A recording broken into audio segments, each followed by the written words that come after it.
often.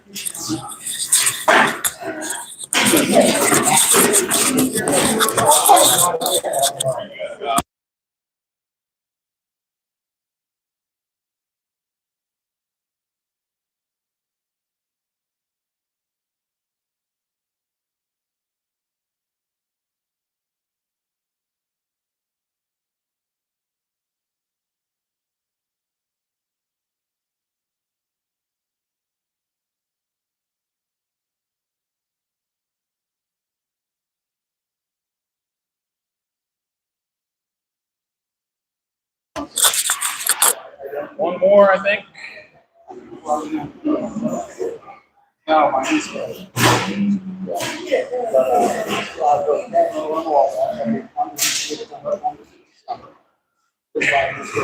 I don't want to be dead center.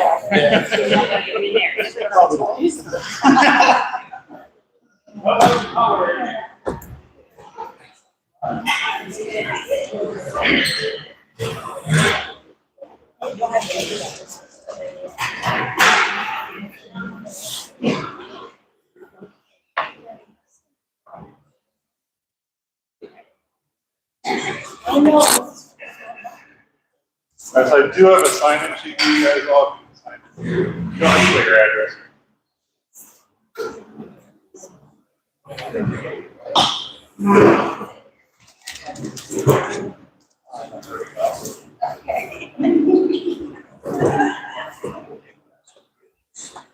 Get some more chairs. Do we need more? Or? We have 8 up here. That way. Tom. Tony. Unless we have more board members show up, I think we've got enough. Yeah. Because Max and Sherry and Paul still wasn't here. So. Thank you. And here, Matt, I don't know if there's enough for everybody.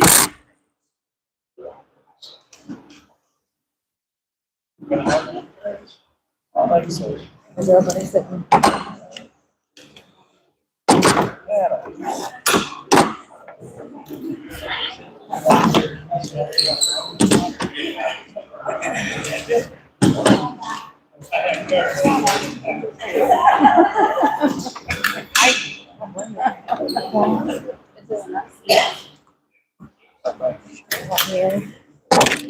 Where's your hand going on?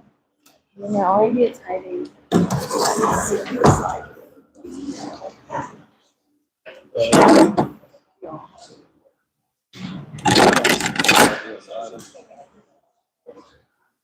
Oh, but okay. I didn't get through. Grab me a chair, Tony. I didn't know. Here, I'll move down. So bring them down. You can set this up. I still ain't got used to these new glasses yet. Oh. And I should have probably gotten progressive lenses. Got the. I didn't because he said I was borderline.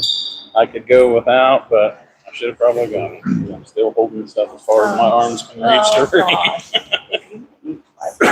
I did. Okay. Well, no, he didn't go there. He said I could have went to like got the progressive lenses. Okay. And I should have probably got them.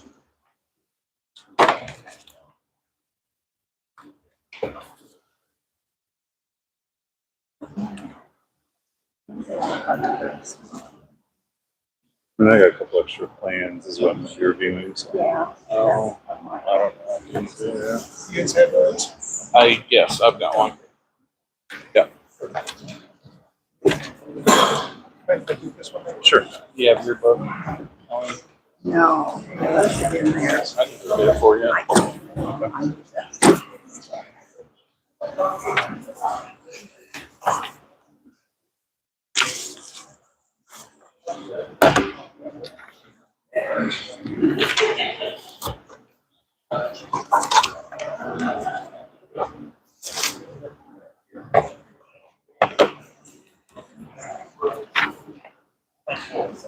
You, Michelle? Yes. Hi, I'm Nick. Hi. I gave, Nice so I gave the mayor 2 copies of the ordinances that, if they approve it, I need both of those back right away. So we can get those. April 1st is the deadline, but really the Department of Revenue wants it a little earlier than that. Okay. To do the July 1st sales. April 1st is the deadline. This.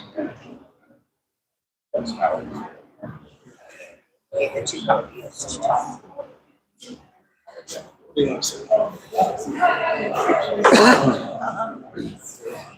No, that's okay.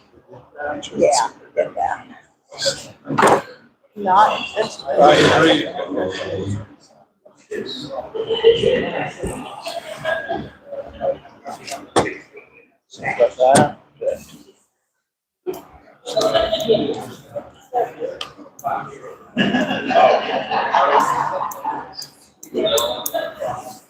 Okay, thanks everybody for coming. I would like to call this meeting to order. And I'd like to introduce Nick. Take over. Thank you. So my name is Nick Nelson. I'm an attorney with Jacob and Klein. The village has hired us to help them implement a business development district. I'll speak a little louder. Is that better?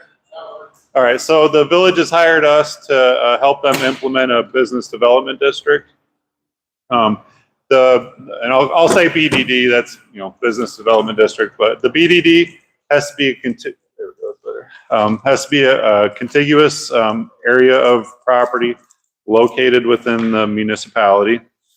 The purpose is to be able to spur economic development. So this is just one of many tools that municipalities have to be able to encourage new investment within the area. So the area, and so that does it does involve an extra sales tax. Here they're proposing to implement up to an additional 1% on all sales. Now that does not apply to groceries and food to be consumed off-site. In addition to medical equipment, certain other things. But all other retail sales, this 1% would apply to. All right, those revenues do have to be spent within the district, with one exception being you can spend them on improvements that occur outside of the area, but that serve the area. So the most common ones would be like water lines, sewer lines, stuff that may exist outside of the boundary, but ultimately feed into and serve the geographic boundary that this area takes up. So in order to be able to do that extra 1% sales tax, the area has to qualify as blighted, as that term is defined by the act. So it's not always your picture book dictionary definition of blight. There's listed characteristics, but there are 348 total parcels within this area. Depending on the type of parcel, whether it's improved with some sort of structure on it or vacant, will determine how it has to be qualified. So of the 348 total parcels, 50 of them are vacant. 298 of them have some sort of structure on it. And so the vacant parcels, of all the characteristics that are laid out in the BDD Act, the 2 characteristics that were prevalent to a meaningful extent throughout this area were obsolete platting. So that can involve a lot of like landlocked parcels, or parcels that don't necessarily have a shape that's conducive to development. And then the property is vacant, but the property next door has a improvement that's blighted. 50 of them had an adjacent property with a blighted structure. So all 50 of the vacant parcels qualify. And then of the 298 improved parcels, the characteristics that were the most prevalent were overcrowding of structures. So that's going to be any of your old downtown buildings that are right up next to each other or attached.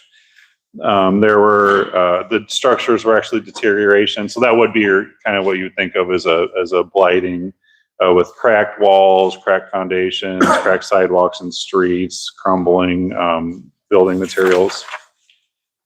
And then inadequate utilities and inadequate planning. So the planning characteristic is present if the buildings that were built without the benefit of comprehensive plan being in place, or there was a plan in place that just wasn't followed when the structure was built. So most of the parcels fall within those 3 or 4 criteria. And so with the improved parcels qualifying and the vacant parcels qualifying, we have a valid BDD, and that we can therefore put in this extra sales tax. So that is how you qualify the area and what the sales tax is. Now, what the money can be spent on is any combination of public investment or private investment. All right, and it can be used for any purpose that will further the need of economic development or public infrastructure that will help kind of encourage that.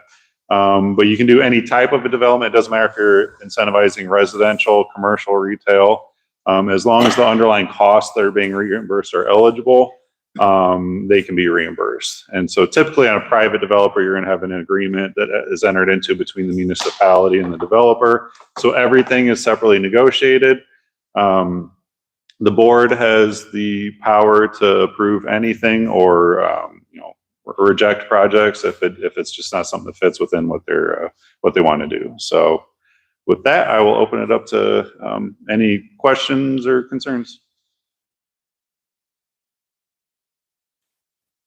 So what you're saying is if you're in this Name, district please. and you want to build a shed, Name, I please. gotta come here and get permission. Kurt Nelson, Thank you. Okay. So, that's what you're saying. okay.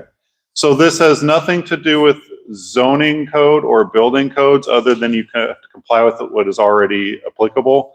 So this does, but being in a business district does not create any special step in the process to building a shed. If you have to get approvals from your board anyway, that's something that would not be impacted by this. This doesn't create any extra layer of if you're wanting to do something to your property.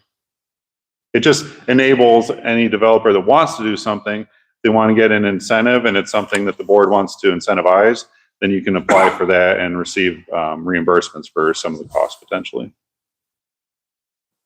Just, Linda, so, do you have businesses lined up, or do you have any idea of what's coming in? Or what it's gonna be used for, or how it's gonna be used. I mean, these are the No. qualifications for the state, but what are the incentives? How's it gonna benefit? I mean, if they bring in another restaurant, another bar, another flower shop, that's not gonna help any of us. We need something to bring people to town. You know, that's what you're wanting our money for, or 1%. I think we should have something that was recreational place of some kind. Yep. We have no idea. But you want us to pay for something? I you didn't don't- say that. I didn't say that. So Tom, why don't you just speak to the economic development being established, and that's part of the work that committee will have to do Right. in the future? I mean, does that make sense? No. No. So whether it's a BDD or a TIF or any of the multiple tools that municipalities have, but specifically with this BDD, this plan is just a wish list of the types of things that they want to attract. All right. Sometimes these things get established and there's something definitely in mind. Other times it's more of a, if you build it, they will come. If you have this available, then they'll come take advantage of it. And usually, I'd say more often than not, it's the latter. It's we gotta get this tool in place and then see what happens. And then So do we have any say on that? who's we? The The citizens? people that are paying the 1%. Do you have any say on what's coming to town? None of this is subject to referendum or voter approval. But again, anything that a private developer does has to be done by an agreement, and those agreements are always approved by the municipality at a board meeting. And so if you want to say, in the know on what's happening or what they're considering, I'd encourage you to check the agendas and show up to board meetings and provide your input on what you want to see happen. And also, developer is not some fancy special word. If you have an idea for a project that you want to undertake, they'd be happy to entertain that. If it's something that they want to see, they'll definitely. So you mentioned like a recreational facility. If you want to do that, they'd be happy to hear you out. So for sure. As costs, you have a list of all the businesses that this will affect. If they're gonna charge us 1%. We have a. Linda, just to answer your question, we have no idea who's going to come in. Nobody's contacted us. This is just the beginning. We have no idea. To answer your question, we don't have a list of businesses here. We have a list of parcels, and then the map that is being circulated around all the businesses that are in that map are subject to this tax. But most of us are small businesses, I mean, small, and we are really trying to compete in this area to begin with. You tax us like that, I mean, you're already being taxed for that. You already have a separate tax for utilities. You get the gaming revenue, and I'm just a little confused here. What businesses are being taxed? Why? Why do we need this one? Qualify, I think. Qualify for the whole program, which is pretty big. Yeah. It's a state requirement, am I correct on that? Say that again. 1% is part of the state's qualifications. No, the 1% is the extra. So the municipality can charge up to an extra 1%. We can't exceed that amount. So that's the sales tax that's being charged on the sale of goods. What that money is used for has to be qualified under the plan and then allow eligible costs that are within the BDD Act. And But it has to be spent within the map, correct? Unless it's for some public improvement that maybe sits outside the map but serves the map. So the most common examples would be like if you have a water line or like a sewer plant that maybe sits outside, but you got to get some water or sewer lines into the district. The money can be spent on the lines that kind of exist outside, but as they're coming in.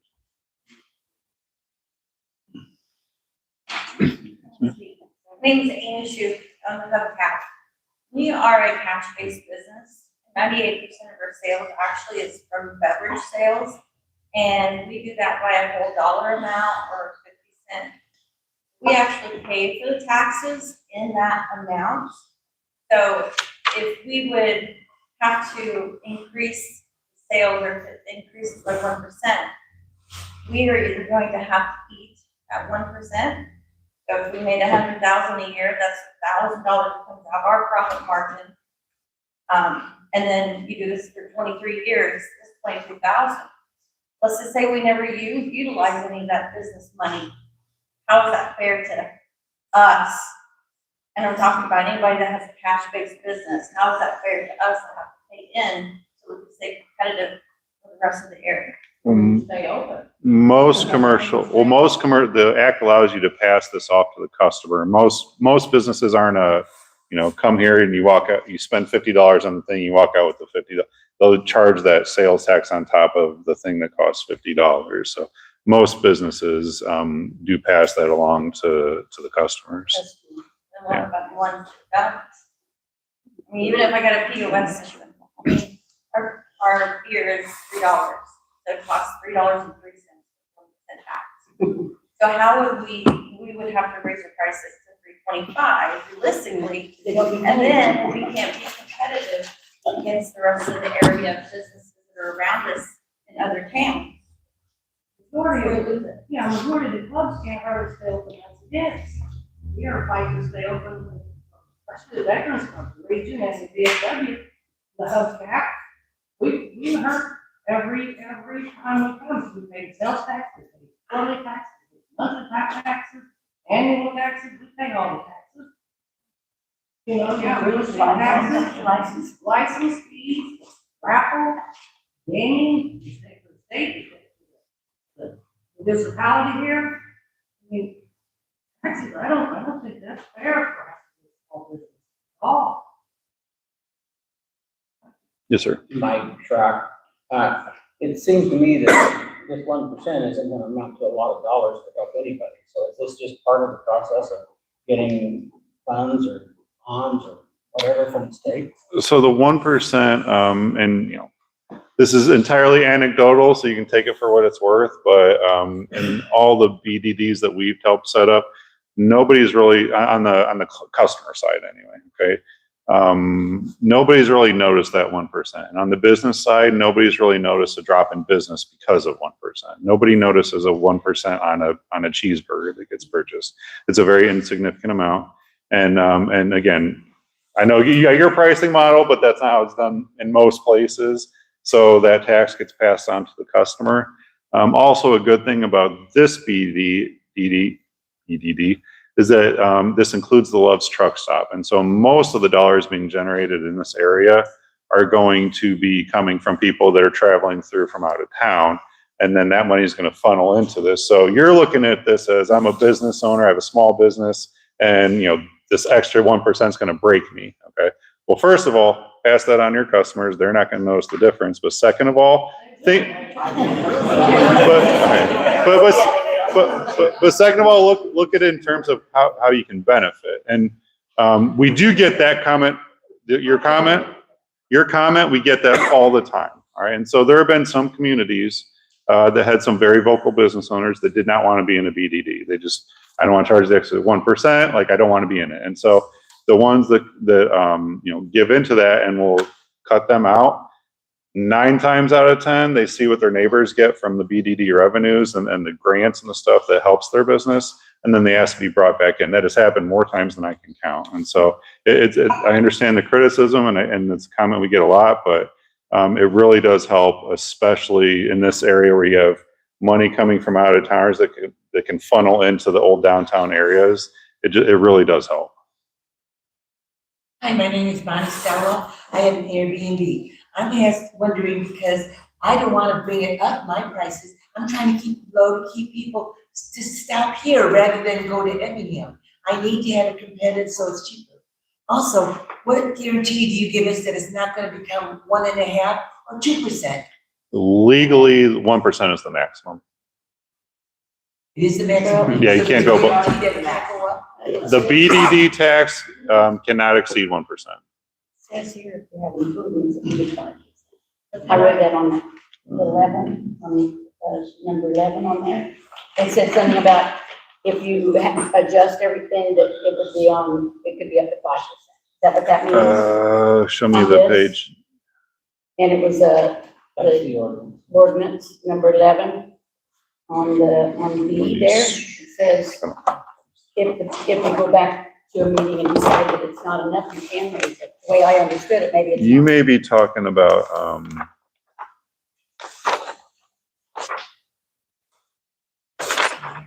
11A and there you go.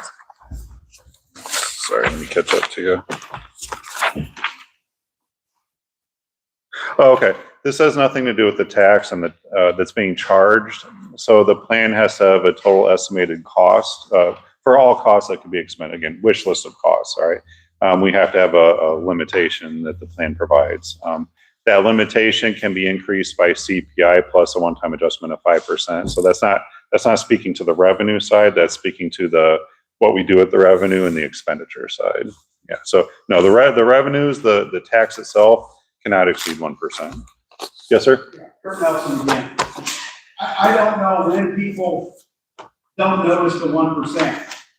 I mean, 20 years ago, maybe you didn't, but the 1% every year for 20 years is now added up to 20%. And it just keeps adding up, and people just keep saying they'll never notice it. Well, we all notice it. Every one of us knows it. And the money you're gonna gain off that truck stop, truckers ain't stupid. They come into Illinois, they know this is not your fault. Illinois has got the highest gas prices in the country anyway. So if they can truck right on through this state, they're fine. They can go right on down to Effingham and get their $400 worth of diesel over there and not pay that extra 1%. Why would they stop in a little town that don't have nothing, the most inconvenient truck stop in the world to get into? They're gonna truck right on by here. And when you get 1 or 2 semis that'll drive by because they're over gouging on prices, there's your 1% gone, right on down the road. I mean, it's that simple. But Effingham has it.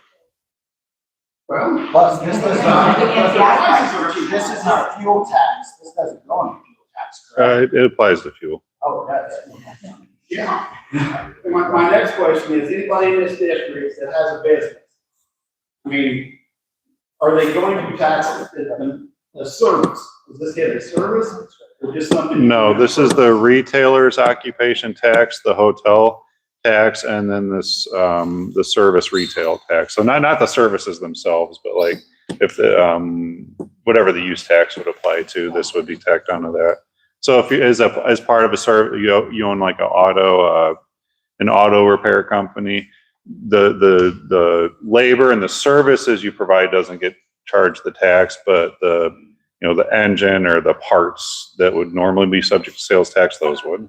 Yes, So I ma'am? need to raise the price of everybody's yard on though, because you're going to tax me. No, that's the opposite of what you just said. Way I heard it. No, it does not apply to If services. Illinois does go ahead and do the tax on services like they talked about doing, how will that affect? There's nothing in the BDD Act that allows taxing of services. So if Illinois does do that, there'd have to be an amendment to the act. And then my guess is we'd have to do this whole public hearing thing. We have to have, once, if Illinois does make it where services are taxed, you will add it into the. To answer your question, there's no provision for that in the law right now. What? There's no provision in the BDD Act to tax services. Yeah. Well, I don't know if there ever will If be. it happens, would it be taxed? It's up to the board at that time. How do you collect It's like you collect any other sales tax, so that you'll fill it out on your state sales tax forms. You'll charge it to your customers, and then the Department of Revenue collects it, Then they give it back to you. and then they send it, but not me, but the city, right? I have a question. My name is April Harris. I have a home online business, and right now I'm not currently in the business district, but I still have to pay sales tax to the state of Illinois. If you would include my business eventually into the business district, since I pay sales tax, I would have to pass that 1% on to my customers, correct? Depends on what your point of sale is. So this tax will apply to residents that live within the area and pay like Amazon, okay? So your Amazon purchases from your home, they'll be subject to the tax. I don't know what your point of sale, usually online businesses, the point of sale is like your customer. My customer pays the Illinois sales tax. Okay. It's sent to the state, and then I have to, that comes out of, that's me. Are all your customers in Illinois or? No, but the customers that are, so what you're saying is out-of-state customers are not. Then it sounds like the point of sale for your business is the customer's address. So if you sell it to a Greenup person that lives in the area, then you'd be charged that. Yeah. So, yes, ma'am. You made a statement before saying, once I bought a Starbucks, saying that people before, when they decided not to join it, later on they decide to come back and join it. I want to know, is that a possibility that I could decide not to join, be part of that 1%? I know I'd be kept out of that collective group, but is that a possibility? All right. So the property owners have no control over whether they are in or out. It's entirely a board decision. But to the extent that they want to come back in, the process to add is as expensive as the process to set up to begin with. So you're probably not going to have the option of coming in unless the board really likes you, or you just have this huge business where it makes sense to pay the money to You have them. an option to opt out. But no, there's no opt out or opt in option, correct?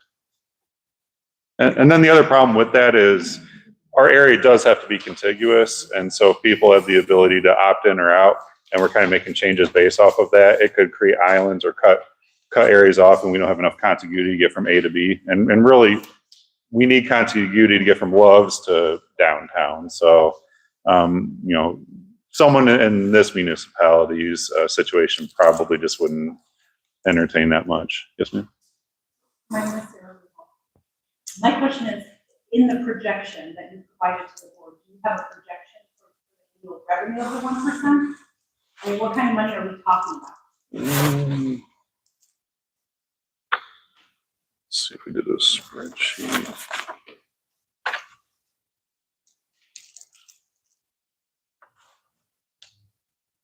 So I don't know if we have a spreadsheet in our hand.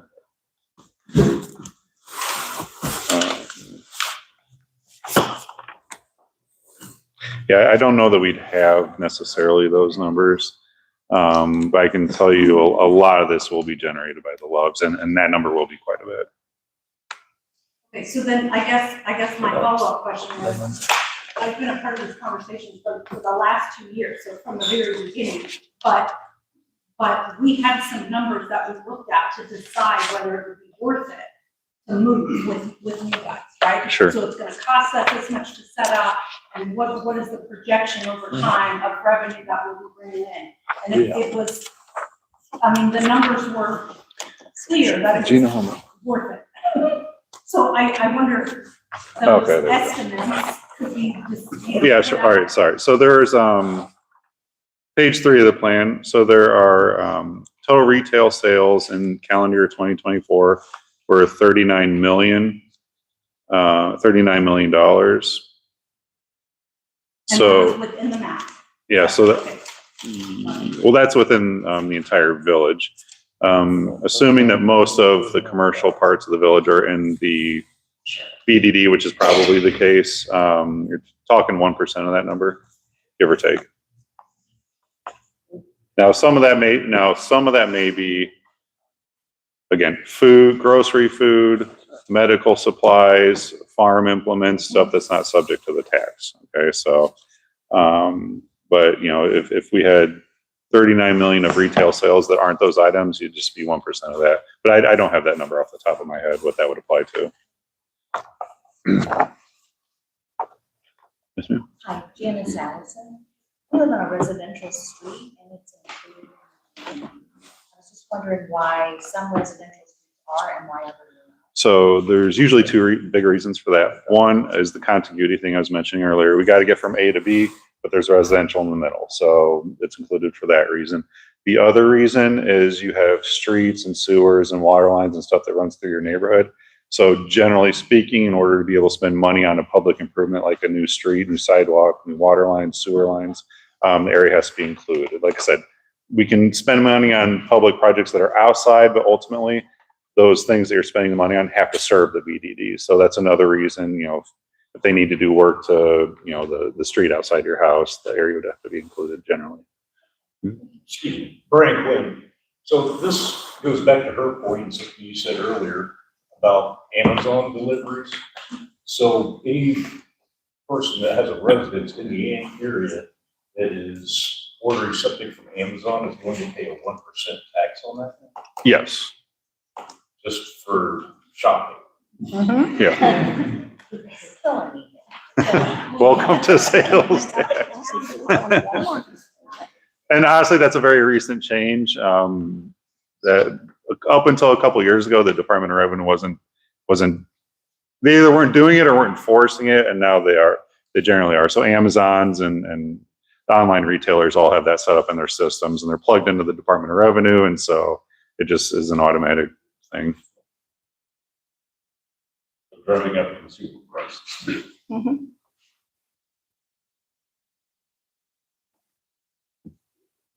Yes, sir. Yeah, Harold Starr. Residential property that's in this, says if we sell any personal property, we'll be taxed. We have a yard sale or something. I'm positive they're not going to come after you.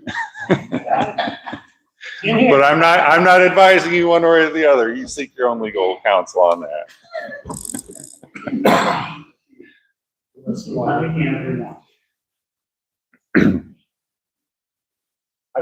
I'm Mike again, I'm trying to be quiet so other people speak up. But I'm reading here where municipalities may have issue revenue bonds. Mhm. And which, but they're not responsible for paying those back, is that correct? Most bonds issued these days that are, even if they're alt revenue bonds, so we have a history of BDD revenue, and we know what that is, and we're going to pledge that towards payment of bonds. You can certainly do BDD only revenue bonds, but generally those aren't very marketable. So in most cases where a municipality wants to issue bonds, it's going to require the backing of the general obligation of the municipality. So ultimately it just depends on whether the municipality wants to issue bonds or not. You know, usually that's not common, and that's never our advice to bond for, especially private projects. Now, if there's some public project that you know, your water tower shot and you need a new water tower and you have to get it, you know, then you're gonna have to issue bonds if you don't have the money. But otherwise, that type of bond where they wouldn't have to pay it back usually is hard to do because they don't have to pay it back. So And I'm just trying to grasp the Yeah. benefits of this, you know? and- Sure. And are you telling me that the only benefit is the money that's accumulated, 1%? There are other state benefits?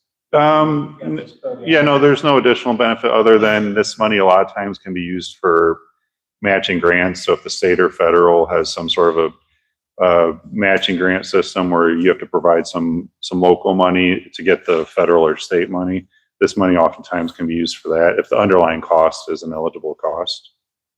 And that does happen. So this area in yellow, is where the businesses are taxed and where the businesses can benefit.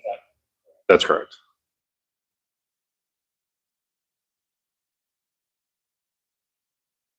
Yes, sir. I understand everybody's concern about the 1% because it is a small town with small businesses. Love's is definitely different from the rest of the community. So I understand everybody's concern. Any extra expense is a concern. I would guess I was hoping and thinking that maybe by doing this, there would be other states. You said there's- Yeah, no, not typically. And I didn't mean to be flippant by people don't notice the 1%, but historically I've gotten that same comment every single time we've done this. And at the end of the day, it ends up not amounting, it ends up not being a big deal. Because especially when you see the benefits that come from it. And, we have entire downtowns that are completely remade because of the business district. And you go through a downtown in 5 years, you don't recognize it, right? And you guys have a beautiful downtown, like the second tier New Orleans style stuff, like that stuff's cool. And those buildings could definitely benefit from that. So you definitely have a lot of potential to really improve what you guys already have, which could be really beautiful. So like I said, I get that. I understand the concern. I get it all the time, but in the long run, it ends up not being a huge deal, 99% of the time. So Airbnbs pay a 5%, tourism, is this going to be another 1% on the 5%? It applies to whatever hotel tax applies to. Yes, sir. My name's Jeff.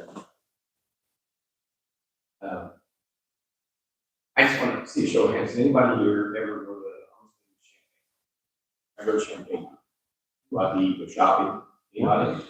Most of us. At some point in time, I mean, right? We don't think, right? And I'll be honest with you, right here. Just came from one tax meeting this morning, so I have my own issues with challenging taxing and accessory. And I fully understand everybody's thoughts. Okay, 1% doesn't seem like much, I agree, but it's real, and it does add to our costs. But I think you got to use the things a little bit outside the box in this case. I don't say let's just add any tax let's go. This one, I believe, if I understand it, it has by state statute, not just by local statute, but by state statute, it's limited to 1%. Correct. Now, could the state change their minds? Obviously, the government changes their mind anytime they want. And that's the reality. But as history has proven, they haven't affected this one in most of our sales taxes. Every now and then they come up with a number. But so it is real, I understand that, and it does have a real cost. But most of you go to Champagne, you go eat. You're already paying, last time I went to Champagne on Myers on East Savannah, I think the sales tax I paid out there was 9.5 to 10% back several years ago. Okay, that's a real number. It's not anything like here. And I didn't think twice about it. I did not go to Champagne so that I could save a percent of tax. Okay, I went and did whatever I did. I stopped by there and bought whatever I bought. Go to Sam's or go to wherever, Costco or whatever. So the reality is you're probably paying everywhere else you go. I see this more personally as an economic development tool. I think that's really why the state set it up. The state loves to set up taxes for economic development. I understand that. It's divisive, and I can be right at the same page in every comment I've really heard. But in this case, nobody is coming to Toledo, Greenup, or Cumberland County from the state or even from the federal government to help us out. We need to realize that they're not going to come. So if we're going to do anything from an economic development standpoint, we've got to think and do some things that have the potential for real help. One thing about this, it is limited to within this district, it's not general fund money for the city. Scared, said you replace the water lines. Only for things that. You can only do it, you can only use the money for BDD eligible costs. So, so it's not a city slush fund. They can't use it for salaries or administrative overhead or retirement benefits. It has to be used directly for BDD eligible purposes. So that can be a public project, but it's got to be an infrastructure based project, not a, not buying new paper for the printer or, yes, sir. Water towers are outside of this other than one. Water has to flow to Main Street, so any water line in between here and there is eligible for the east Main Street.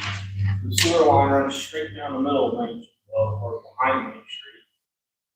So the whole town has to flow to the sewer line. So every sewer line in town would be eligible. If it's something that you can show feeds into the BDD.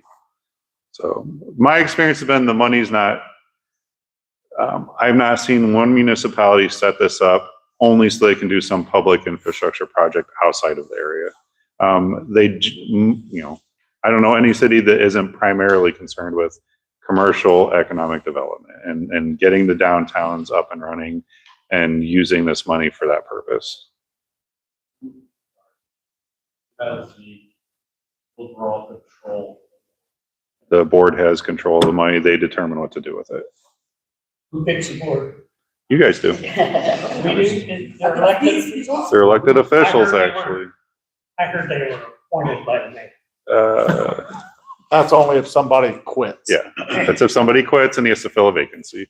But that vacancy will come up for election at some point and you can vote them in or out. Yes, sir. I kind of have to finish my thought. Yeah, go ahead. Sorry. My point was, we all go everywhere. We go to Effingham, we pointed out Effingham has this. Never stopped twice, but I didn't realize it. I don't look at that ag wherever I stopped at. So, the state's put a burden on us to take care of. We have an aging town. I lived in this community, legal actually, for 47 years. We have aging communities that, quite frankly, nobody's going to. And if we want to make some improvement, personally, I think this is one way that we can get that. Yes, it's going to take, yes, it costs. And yes, the majority of that is going to be made by those on the track. And I don't believe that it's going to bypass and go to Marshall or Effingham, Terre Haute, or wherever. They're going to stop and you stop. When do they make their decisions, frankly, on that? Most of the big trucking companies, they go across the road. Most of the big ones have contracts with the fuel aid, but they stop where they're going to stop because it's all contracted. They pay a different price than you or I are ever going to pay because the big ones. But anyway, I just believe personally it is an economic development tool that has a lot of potential benefits. It's going to feel like it's going to hurt, but I really don't. It's not going to make a decision whether I go to Scottsdale and say, I'll be honest with you, it's not. It's not going to be whether I come over here to talk to Ray or anything. It's not going to personally affect me. That's all. Now I guess it's frustrating that we need to do some things in our communities. Personally, I believe it's overseen by the village board, elected board. It has local oversight. We have local control, go in and go out. Anyway, I believe in economic development. I'd love to see our communities do something different. Greenup has landed golden eggs 40-some years ago with the evaporated. Hasn't taken advantage of that. Us, the golden egg. Stepping stones for the building. I've just seen so much slow, gradual decline, housing, businesses, function different businesses, we live in a different culture, a lot of online stuff. It's great to do it online, but we've got to build on. Thank you. Matt, you want to go back? Sorry.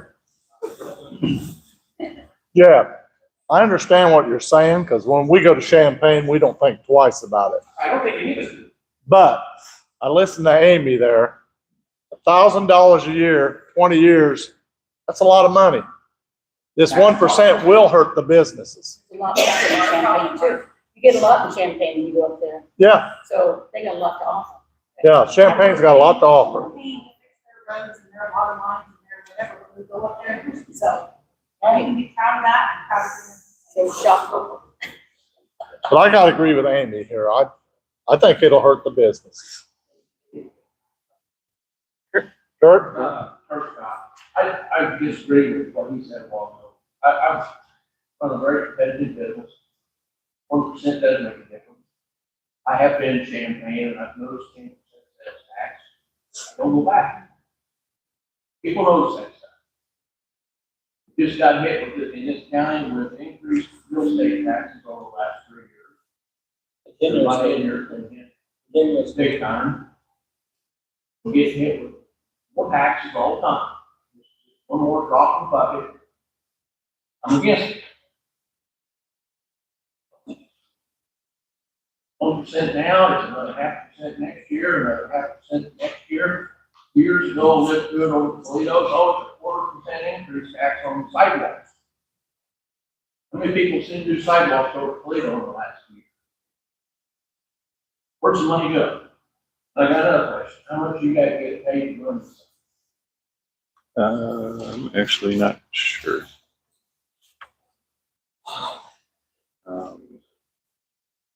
Actually, don't know. I don't have our PSA in front of me, so I don't know that for sure.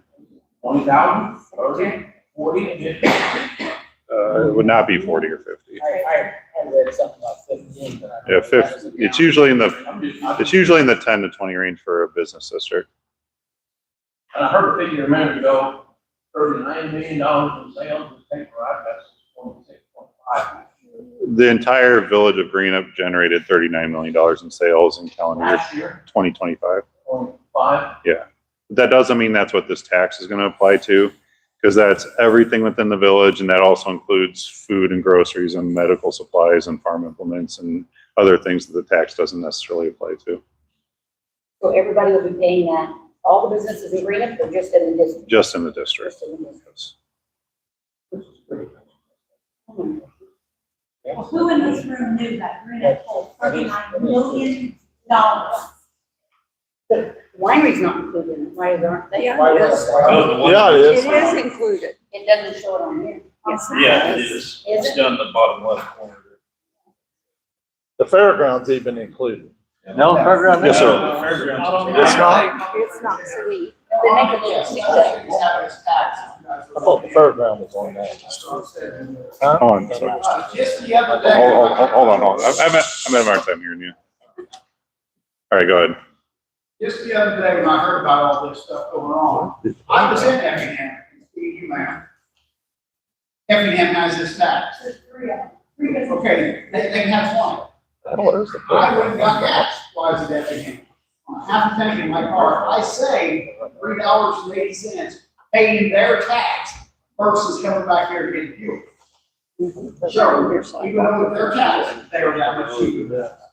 I done the gallons, all of And it, you know. how did that benefit you? How did that benefit the community? It benefited me by saving $3.80. Some people ain't on an unlimited budget. Some people are. My other question is, and I think you said this earlier and I just didn't hear you. My whole residence is in this area. What did you say, or did you say is gonna happen to the property tax? In that? For this has zero impact on property tax. Property tax is calculated by multiplying the tax rate, which is determined by all the levies that are submitted by the taxing bodies. So it's the tax rate times the assessed valuation of your home. That multiplication is what determines your tax bill. And the reason property taxes have been going up in Illinois over the last couple of years is property values have been skyrocketing. So, older homes, like values are going up. The cost of build's incredibly high, so those are already going to be high. So that's the reason why generally property taxes in Illinois have gone up, is for that reason. But the sales tax has nothing to do with that. If you're, There will be no difference in my neighbor's property taxes with the multiplier and all that versus mine. My neighbor's not in. not because of this. If your neighbor's property value goes up more than yours, then, you know, or vice versa, that'll cause it, but not because of this. Yes, sir. So, since residences and everything, when personal sales, you sell your property that's in this area, does that get charged the 1% also? I'll give you the same thing I told him, you know, I personally send in sales tax when I sell a used thing from a garage sale. I don't, but you know. But a garage sale's totally different from a house. Right. Oh, And yes, I just sold a house. there's no sales tax on houses. Yes, there is. Oh, yes, Sorry. there is. This does not apply to that. There's the real estate transfer tax, county and There's the also locality. state tax. But there's no state sales tax. So this 1% would not apply to that property sale. If you're real estate, correct? Yeah, it does not apply to real estate sales. Correct. That's a problem. If it did, then yes, torture council because they're gonna have more money than they know what to do with. And I'd be on your side of the table at that point, for sure. Yes, ma'am. So, if you need anything done to your property in the nature of rehab, if you need a new roof, if you need a new facade, come apply for a grant.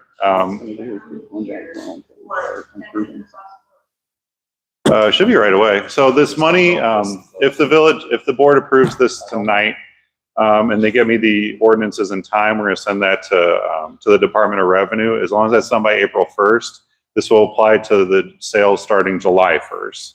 And then they get a check every month. I couldn't go in and have, I couldn't go first day and go, I need a new roof. The funds right there to help, so. Well, Taking the time to have to build, correct?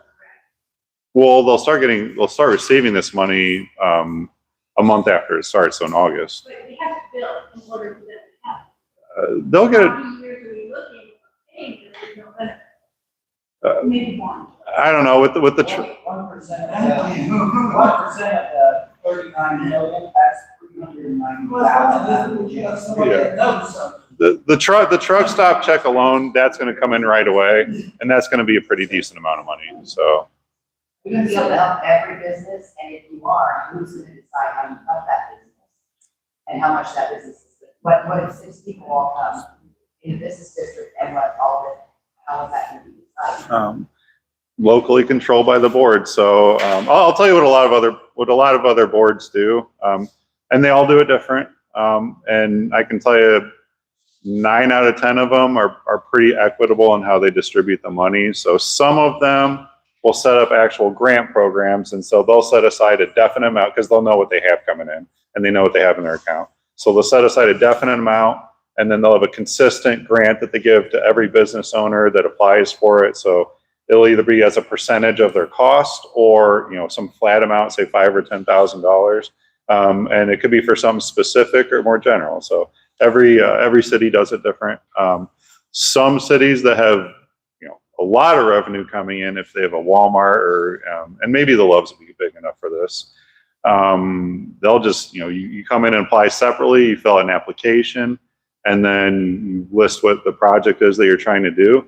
And then they'll just offer a lump sum of money, and the agreements can take a million different forms. So I can't speak to what they're going to be comfortable with, but most of the communities that we represent are pretty equitable. And if you have a need, and especially if it's a retail sales generating business, and I would say, you know, whatever's important to any city is going to get the most attention. So if you're a sales generating business, or you have jobs, or the thing that you're doing is going to increase the property value, the tendency is to give more money to those types of things. Or if it's a, you know, pretty central located building in the middle of downtown that's kind of an eyesore, but fixing this thing would make everything look better. Stuff like that kind of gets more attention. So it's really up to the locality and what they really want to kind of incentivize. If all the money has to go to infrastructure. Yeah. My experience has been, Yeah, my experience has been most communities don't do that. And at the very least, they're gonna make sure that it's infrastructure that helps the businesses. So they're not just gonna take all the money and spend on the water tower that, yeah, feeds into the businesses, but doesn't really help. That just doesn't happen. So, I mean, the entire reason for this, and one of the findings that they have to make is all the properties in this area benefit from being in a BDD. So what you're suggesting, we can't make that argument. So that's just not the purpose of it. Well, it's pretty simple, of course, like, how much. Yeah. But this has to be done within the area under the specific purposes and uses in the act, in the plan, so. You have our letter of opposition. The VFW. Yes. Good question. What year does the 3/4 tax incentive fall off of books from the sale? I think this year, isn't it, Michelle? This year. The village is already gonna get another 3/4% Yes. at the end of this year. Based off of that. Which is huge. Very huge. It's almost like, and I respect the fact of trying to make some improvements here and reach out and leverage loves even farther. I do respect that. But someone else mentioned property taxes, and they have been really. I think we have some issues with the assessor myself. You're voting to pass this tonight, correct? We're gonna vote on it. No. At the board meeting following this. Yes, ma'am. So when would this, go into effect? So if they approve it tonight and they get me the ordinances and we get it to the Department of Revenue in time, it will apply to the sales starting July 1st. Justin Woodhull. I prepared this today over, thinking about a lot of different, conversations that I've had and thinking about what downtown was 20 years ago. And I just kind of wrote some things down. From what I've gathered, many months of working on this, the VDD is not just another tax. It is a targeted, locally controlled funding tool designed to specifically reinvest in our business community. Unlike general fund revenues, like we've all talked about here tonight, they cannot absorb these funds for day-to-day operating expenses. VDD funds are legally restricted and they must be used for business development purposes within the actual district itself. So that means that the dollars that are generated here stay here. So how does this actually help our businesses? For the bars and the restaurants, I've heard a lot from you guys and I totally agree. This is, definitely something, that we really need to look at, not just with a grain of salt, but really need to look at. But these funds are going to be coming into bars and restaurants from, yes, our community, from also travelers and visitors. And these funds can be used for better lighting, improved sidewalks, upgrading parking areas, facade programs, signage, and overall streetscape improvements. When business districts look attractive, when they feel safe, and they're easy to access, more customers will come and they will stay longer. For our lumber yards and our building suppliers, a VDD can help fund the infrastructure improvements like road accesses, drainage upgrades, or site preparation that make it easier for contractors and delivery trucks to operate. As the development increases, whether it's through new homes, remodels, commercial projects, or any other projects in the community, those suppliers will see direct growth in sales. For our doctor's offices and our other professional services, a VDD supports community growth. Infrastructure improvements and commercial development attracts new residents, new businesses. More rooftops mean more patients. More business activity means more demand for professional services, and growth feeds growth. BDD revenue cannot simply be diverted to cover unrelated expenses, as has been covered tonight. It cannot be absorbed into general operations. By law, it must be spent within the district and for defined economic development purposes. This also is one of the few mechanisms that small communities like ours that allows us to generate development funding without increasing our property taxes, which was another concern tonight. Instead of placing the burden solely on the homeowners, we create a small and shared investment tied directly to the economic activity, including activity from interstate travelers, and we use that to strengthen our commercial base. Most importantly, a BDD gives Greenup control. That means all of us control, and it allows to prepare for growth instead of just reacting to it. It allows to support our existing businesses while positioning ourselves and attracting new ones. And it ensures that the dollars generated by commerce are reinvested back into commerce. So 5 or 10 years from now, a more vibrant business district, stronger local restaurants and retail, increased construction activity, expanded professional services, and a downtown and a commercial corridor that we can be proud of.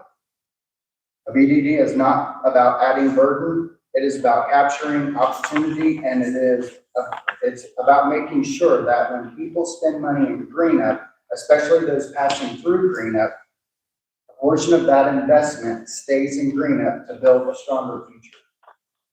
That's how we grow responsibly. That's how we protect and empower our businesses. And that's how we position Greenup for long-term success. Thank you. One quick question after that. Cannot be spent outside the business district. You have to hire someone to draw plans, someone to do construction. You have to hire someone in front of that business district. Is that money going outside the business district? You can hire, like, if you have to hire an engineer to design like a streetscape within the BDD, but that engineer is from somewhere else in town or some other town, that can be, you can use BDD money for that engineering project. Just the same as hiring a plumber or an HVAC guy or a contractor. They're not, Sure. Somebody applies for a grant and they get funds, that time frame that they're eligible to apply for another grant. Talk to them. It's up to them. So So Matt, I would just say, Somebody applies for a grant, and then next year applying for another grant. Place. well, I'll answer it this way. There's nothing in the law that would prevent you from getting, money, having to wait a certain time period or anything like that. There's nothing within law. It's just whatever you're able to negotiate with the board. so Matt, the chamber talked about that last month, and it was really about maybe doing some listening sessions or something with the businesses to see what it is that they think it needs to frame the conversation with those people on the economic development committee as they come up with a plan on how it should be used. So watch for that. Watch for that, because we did talk about it. Yes, sir. Definitely here. I'm just here with that consumer side. I don't live in the city. I live out in the country, but I've been in this town my whole life, 45 years.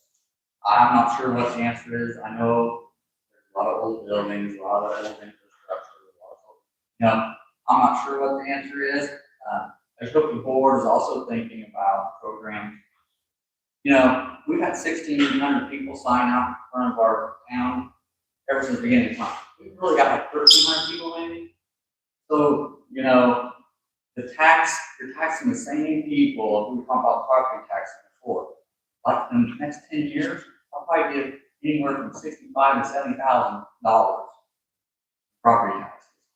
1% doesn't seem like much, and I won't mind paying 1% if I do see an improvement.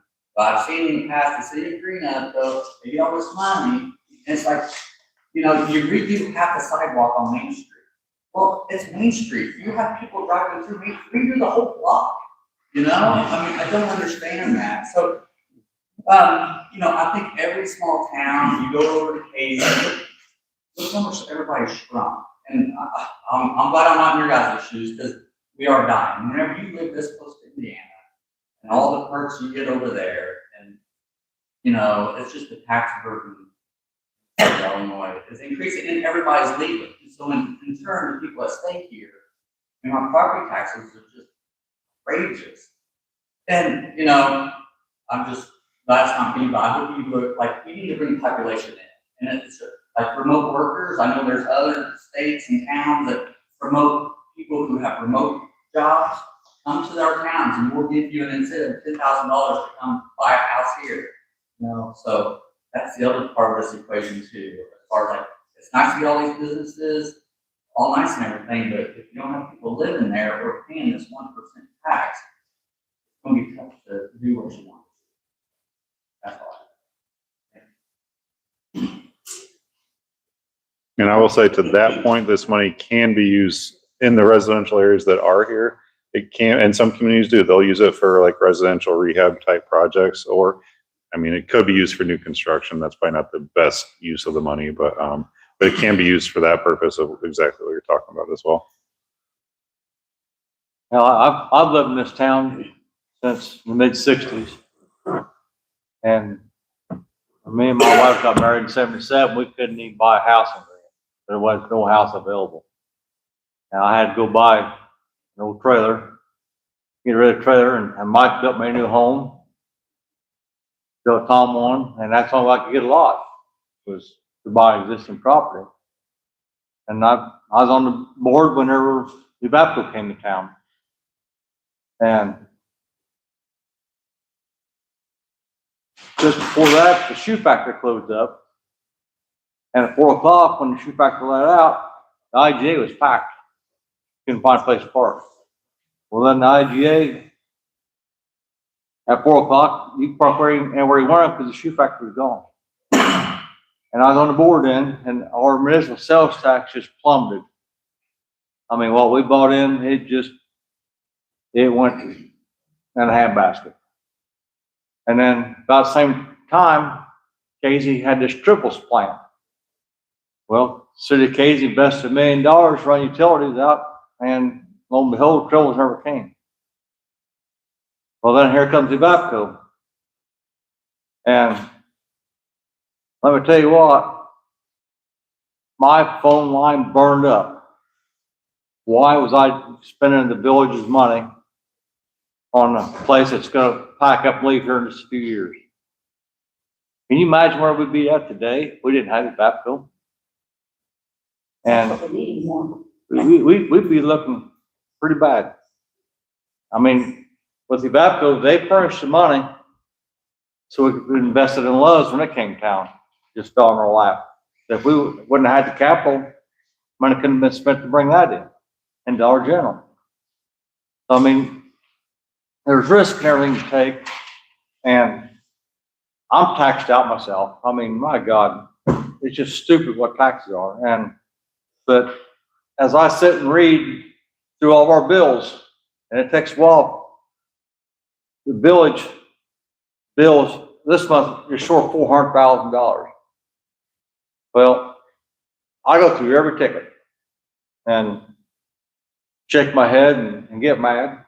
But you wouldn't believe how many people have their finger in our cookie jars, and everybody's wanting our money.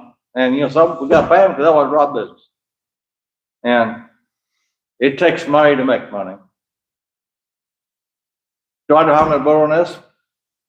Well, I'm anti-tax, but it just takes so much money to run things. I remember we bought a squad car for $12,000. Well, now $12,000 didn't even buy the lights that go in it, and it's like a fire truck. It just used to buy them full of equipment for $53,000. I don't even buy the air packs today. It's staggering what things cost.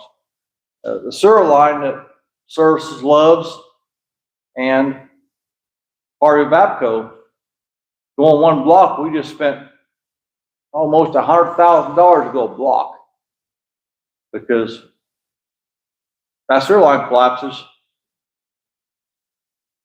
it creates a problem. And a lot of you seen that you couldn't cross Main Street because we had a sewer line pumping across the highway. And believe me, Lowe's pays the bills here. And it's staggering what we spend on sewer line replacement. And this money not come somewhere, guys. I mean, there was a time when our sewer bill was $1 a month. Mike, was you on the board then? It was $1 a month? I don't know, that was 79, I don't remember that. Well, they raised it to $1.25 and everybody on the board got voted off. They raised it a quarter. And you guys know what sewer bill is now. You know, it's Based on water. yeah. And I get pretty upset when I read my water bill. I mean, I just, and who's chairing the water committee? Me. But, you know, it just pisses me off that what money we have to put out, you know, and we gotta have it. You know, we're trying to get a sewer plant or a water treatment plant. Well, year before last, we got awarded the best tasting water in the state of Illinois. And now we're gonna put up a new water plant. How's that figured out? You got the best tasting water, you're gonna put a new plant up. Well, our 1950s era water plants, it's operating on its last leg. But, you know, and when the water plant started out, that was like $4 million. And now it's banging 7. And we didn't turn first shovel. Well, I guess we have to turn a little bit of dirt, but, you know, we applied to the feds. Well, part of our grant got knocked out with Doge. We got Doge. So we lost our funding, or a good portion of it. So guess who's gonna pay for it? All you people. Because all this stuff costs money. Has the city put any money back over the years since 1950 to upgrade that plant? Or they just said? The parts no longer available to fix it. Yeah. It's I understand, I'll be able to fix that one, but where's the money at the account? Why wasn't you working, I mean, just like your car, I mean, you gotta change the oil and keep going. Kurt, let me answer that. So, we when I was have on the board previously, I said, we need to start putting money away for the sewer and the water. And I was told to shut up, we don't want the public to know we could have things fall apart. But that wasn't anybody on this board. So that's what I'm saying. And now you guys act like, and it is going to shit. I'm totally aware of that, it needs replaced. But now you want us to trust you guys with all this money, and you couldn't save it enough to keep our water plant going. Instead, we put a big marquee out front. I sat there today for 45 minutes reading that thing. Not one time did it post, we was having a meeting here. It was put out to all the residents, that that marquee was to be informational for the residents. Now, nothing, no word. The only word was in the Toledo Democrat. So to see we're gonna spend more money, we gotta spend more money. We gotta buy paper, so we know that you guys are gonna tax us another %. When we're paying taxes every year, our electric bills, it should have been on there. So how do we know as residents, how do you expect us to feel like you are going to do what you're saying you're going to do when you didn't even sit back and try to save the water plant when we could? I mean, understand, you couldn't save that one, but the 20 million or whatever I've been hearing it's going to take over all these years, I'm thinking, you can put back $5 to $10 here and there, we'd had that 20 million. Well, Kurt, it sounds like to me you'd be a good one to get on the board. Year and a half, we got an election. Year and a half, we got an election, buddy. Sign up. Everybody says 1%. And 1% isn't much when you go buy a loaf of bread. But when you go buy 15 items, now your 1% isn't a penny. It could be up to $1 or $5.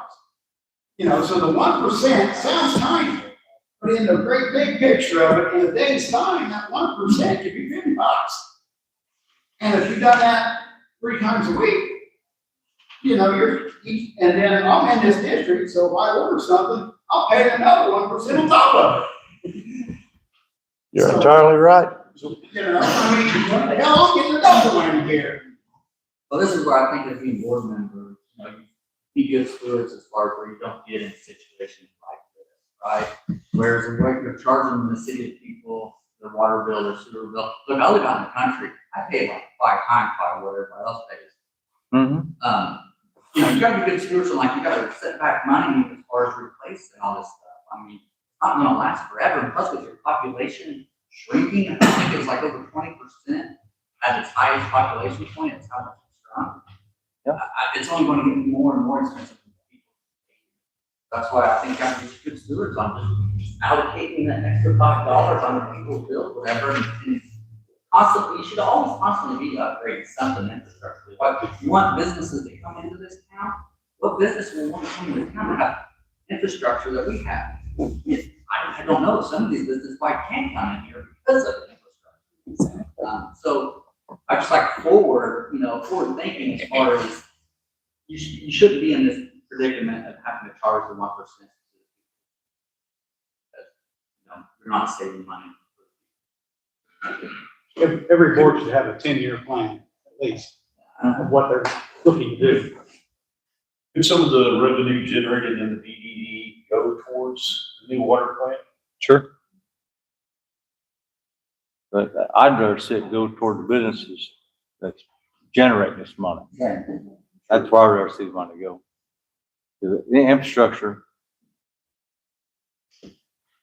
we got some money in the account, but That needs to be assessed for the whole city as a whole that's using it. It's usually best to have a well-balanced use of funds. Some public infrastructure, some commercial businesses. You know, if you have a few new projects that you want to really sink a bunch of money into, and most communities do it that way. They pretty much spread it out to where they need it. And all these buildings over here that are sitting empty and have been for years and years are not generating any revenue for the town to put into infrastructure or anything like that. And that's the overall goal, to put businesses back in here and to rebuild our downtown and to, make this a community that people want to come and live in and do business in and everything like that. That's the whole drive. Right, and I was gonna say, I think that's, in my mind, that's what this BDD is.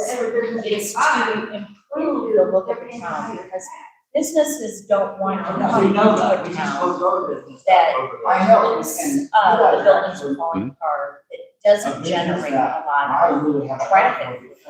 So if this money goes to improve that, bring more businesses, then that can help take some of the burden off of existing businesses in the future. I want to go back into the business. Should be the one that gets reward. Yes, sir. My name's Tate. Can I say something? Hey, you go somewhere else? My name's Don Allen. Order, please. On the east side of town here. And I see a lot of people come into Lowe's. I mean, there's thousands that come in every day. But I don't see them come into town. You know, I'd like to see that money, that's new money coming in, be spread out amongst you guys. Get your facade and all your stuff, sidewalks all brand new and all that, so it invites people down here. There's, you know what I mean? We got a lot of dilapidated stuff. We're out there, it all looks fresh, got bright lights, everything. And that's where the people come off the interstate, and what do you see them do now? They come out, buy their stuff, hit the interstate, take off. You see none of that money. You might see 10 people, you might see 20 people.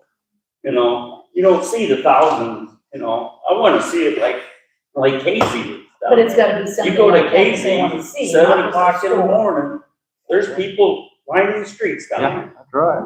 And there's no reason we can't have that here. But you gotta have something for them to come here. You gotta start It can't just somewhere. be a You gotta store start somewhere. or- And we gotta start by, fixing stuff up. We have to attract those. To we have attract them. those businesses, to support the And businesses. being a property owner, I don't want people to pay for it, And if I gotta pay an extra dollar for a beer or an extra, I'll pay it. Because it's part of my community. But I wanna see somebody else help pay for it, and I might as well get the people from Indiana, or the people from Missouri, or wherever they're coming from, kick money into our town, besides just me and you, and everybody else. We need fresh money coming in here. And, We have only lived in the community for 7 years now. I mean, my family's lived here, but we've only lived for 7 years. But when we have our friends and our relatives that aren't from this area come to town, we don't have any place here in town to really take them. I mean, we take them to the mill, we take them, chances are for a burger or something. But they've read about Casey. They've seen as far north as the Quad Cities, they've seen Casey's big stuff on the news. And so they're like, how far are you from the big stuff? Well, it's right down the road. So here we go. We go to Moonshine because Moonshine is all over Facebook. So those kinds of things, and they're willing to spend their money. They're happy to spend their money, but they need places, and we want something here in town to take them to be able to spend their money here, So I think that's where I see this being a benefit. Now, I understand the burden it's gonna put on the businesses that are here now, but I think in the long run, hopefully, that money is spent to improve the facades, to improve the streets, and then we attract those new businesses in. And then that supports all of the businesses. Well, these traveling bowl teams, last summer, there was a turn or two out there. I could not believe the people that was there. I was flabbergasted. And what I understand, there's more coming this summer. And We're also competing with this new facility in that too, now too, that has a lot more operating. oh yeah, up there at Emerald Acres, I was. And what are they gonna do when they come here? Traveling all teams, are they gonna be here, they're gonna stay, are they gonna be here, they're gonna stay here, they're gonna stay in town? Well, during that tournament last summer, all the business places, the food places were packed. I mean, She has an Airbnb they could stay at. yeah. No, and honestly, I will say this. I have personal experience with this. Mattoon does not have enough hotel rooms to support the fields that are going to be built out there. Like, they don't have enough hotels. So if you get Airbnbs or stuff like that going, like, there will be overnight stays to be had. And I have kids that travel. We stay in Airbnbs. A lot of times we're in NG or St. Louis. We're out in a small town usually on the fall tournaments. Yeah, I mean, if you're familiar with Edwardsville or O'Fallon, yeah, that's near St. Louis. There are not enough hotel rooms in O'Fallon for their sports complex. It's incredible. So you have to drive 40 minutes to get to a place to stay if you're playing one of those things. So it's just stupid. What? Yeah. How about the MIT building? It's just sitting empty. That would bring a lot of people in. I think if it was some kind of attraction, whether it's a skating rink or just something. Yes. Or We even was told it's sitting empty and we're not doing anything, that big building on the corner. It's sold to a trucking firm that hasn't yet opened it up yet. Other than I see they're using it to park trucks in. Yeah, it's sold because It's sold. there was other people For interested. sale sign on it. I know a construction company tried to buy it and they told them it's already sold. For this improvement, can they replace, they had broken pole by the old, I call it the old stop and go place on that corner, on the north. That'd be the northwest corner where they had a semi trying to get a U-turn around there and broke the pole, then they transferred some of the cable over. That pole, and like, as far as you want the downtown to look good, like you gotta get rid of the stuff that's broke on Main Street. That Yeah. pole's been broke I agree. for 10 years. Like, start charging the cable company for Mediacom money every day they have that pole broken. It's like, what are we doing here? I drive by there every single day, and then we've got an old Greenup sign at the other, by the, I call it the Greenup 5-star. That thing's been all rotten out, it's not done to nothing, now, like, get a new Greenup sign or something there. I've noticed a lot of the light poles on Main Street that look like they could fall down any time. I mean, some of them really lean on this. Okay, we got off our subject here, I believe. So we're gonna end this meeting and open up our board meeting. So if anybody wants to stay, we'll stay here and open up the board meeting, or we're going to the other room. It's there. Most business people who invest money want to return on that. Looking at the big figure here, total. How long is this thing that? 23 years. Anything gets voted on or? So once it's put in place, it's in place for 23 years. So there's no looking at it down the road and say, hey, this ain't working. And I mean, that if a board wants to dissolve it, it certainly can. That's an option. You know what the total sales tax in the area is? What is the sales tax on lot? I don't know that actually. Kurt, I know that it's part of the. Let's go. I gotta go get my paperwork. Looks like they're saying. That right in. I think everybody's gonna stay.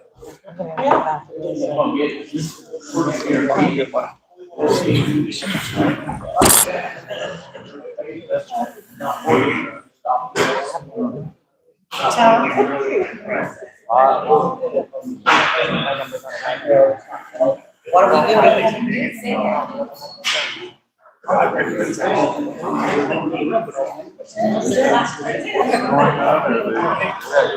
I don't know what the answer is, and I understand because I've this for 50 years.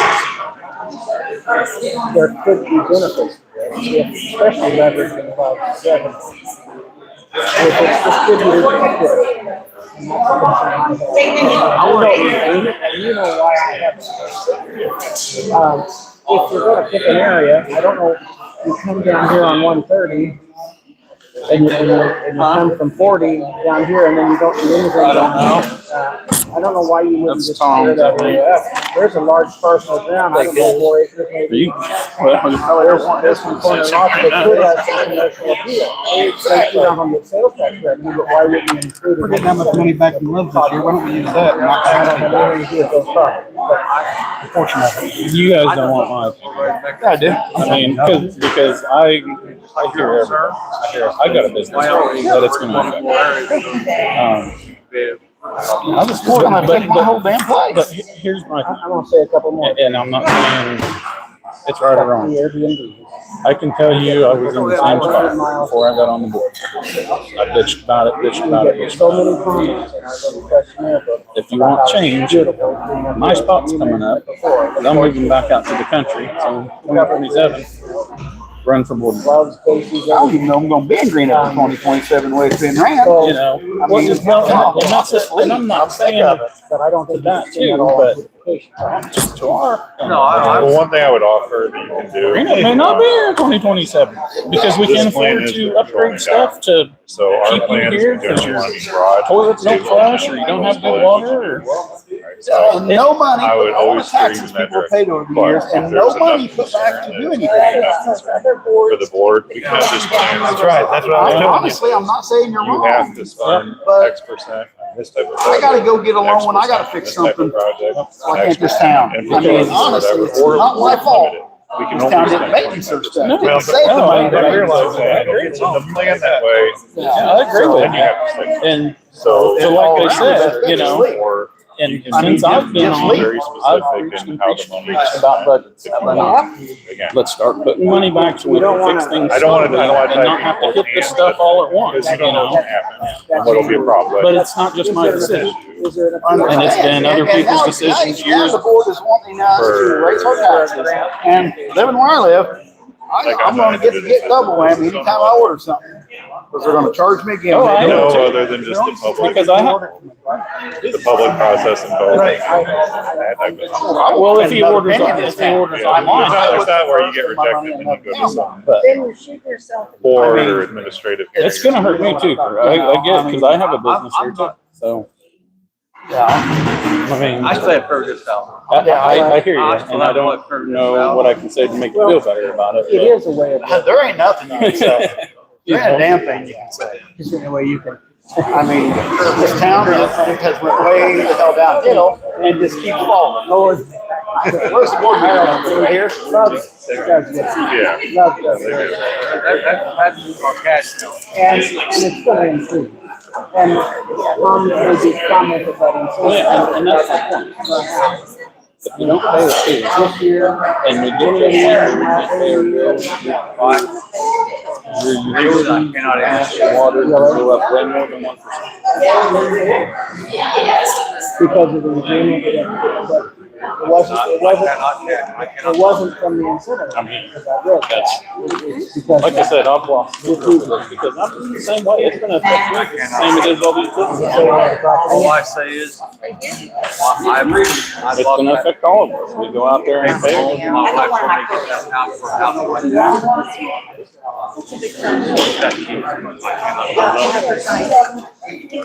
There had to be something after the incentive. Because the incentive in 1997 didn't give those kind of. Heavy. And I understand why. And I'm not trying to be difficult. Oh, no, it's, I appreciate the questions. I've always been for that. It goes back to the equitable distribution. Right? Go back to Greenup, sign the paper, and they go, hey, how's it going? We're next door, they go, I'm following that. I don't know the date. It's good for a while. what else? What else is there? Anything? Let me see what else. I didn't know whether I was supposed to bring your board or not, and I didn't. Oh, that's okay. I'll find you this week. And it's not the widest thing in the world, if you could tell by the picture. Oh, okay. Just excited. It turned out looking great. Everybody's got different. Oh, you're gonna talk about what we talked about on the phone? Yeah, okay. I'm just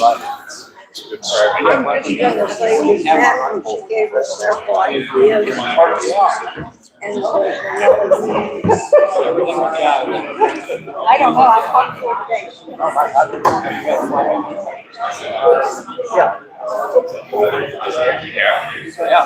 This meeting was supposed to start at 6.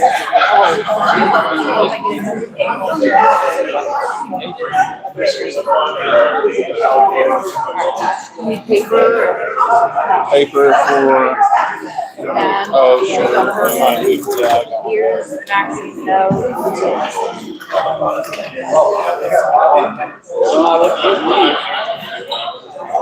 I guess I'm setting my notes. He's staying. Is he leaving? Huh?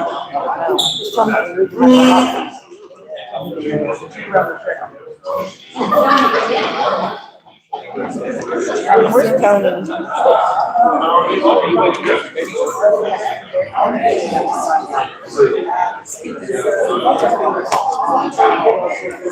No, you don't have to sign it.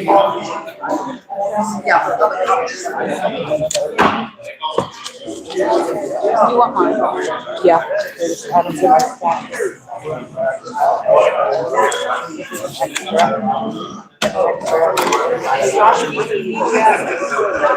I started to, and then we got drug into here, so I didn't have the time to do it, so. I'm sure I've got 2 figures on my first report. It's not done yet. I'll write it out. So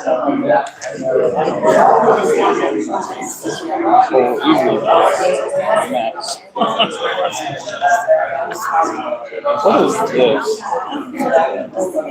Isn't there something that we have to sign every year? An A for all of it?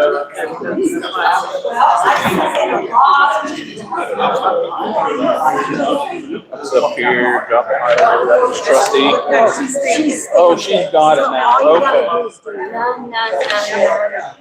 On that address and stuff? it's there, she's got it. No, up here. No, she's got it. Just none down here on these. Yeah. Her little stamp covered all that. Yeah. That's awesome. I like that. How it is.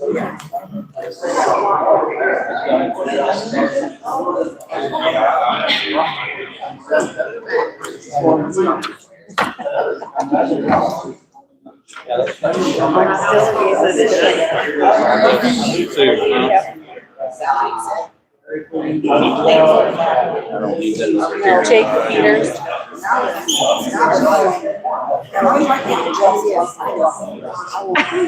It starts with a J.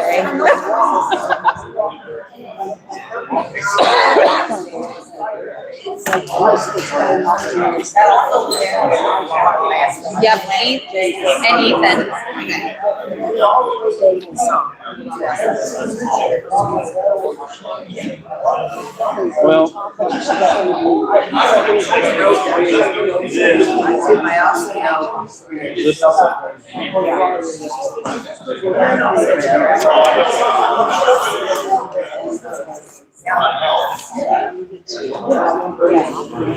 Well, my concern.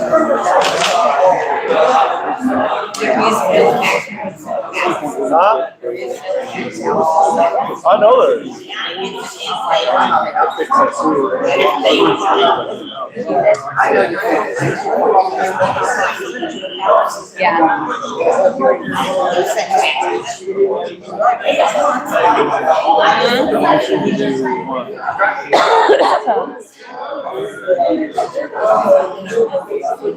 Do you need something?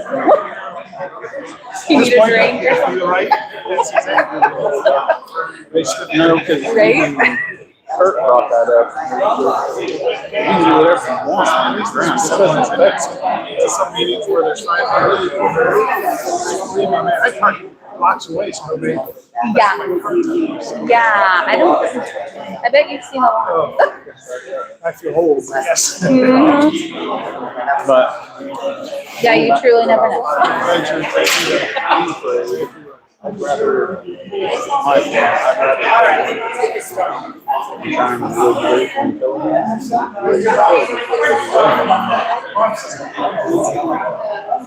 that's just the way I look at it.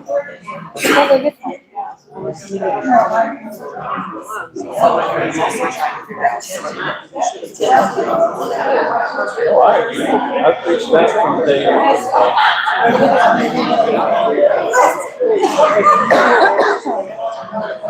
I mean, there's all kinds of good arguments that I totally agree with. I don't believe in replacing a 10-foot pathway. Can everybody face the flag, please?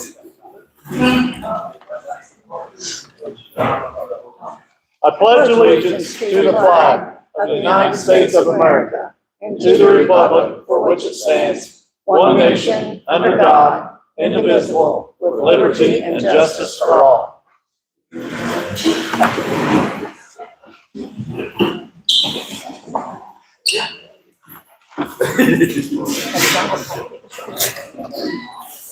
I don't even know where we're at. Roll call, Michelle, please.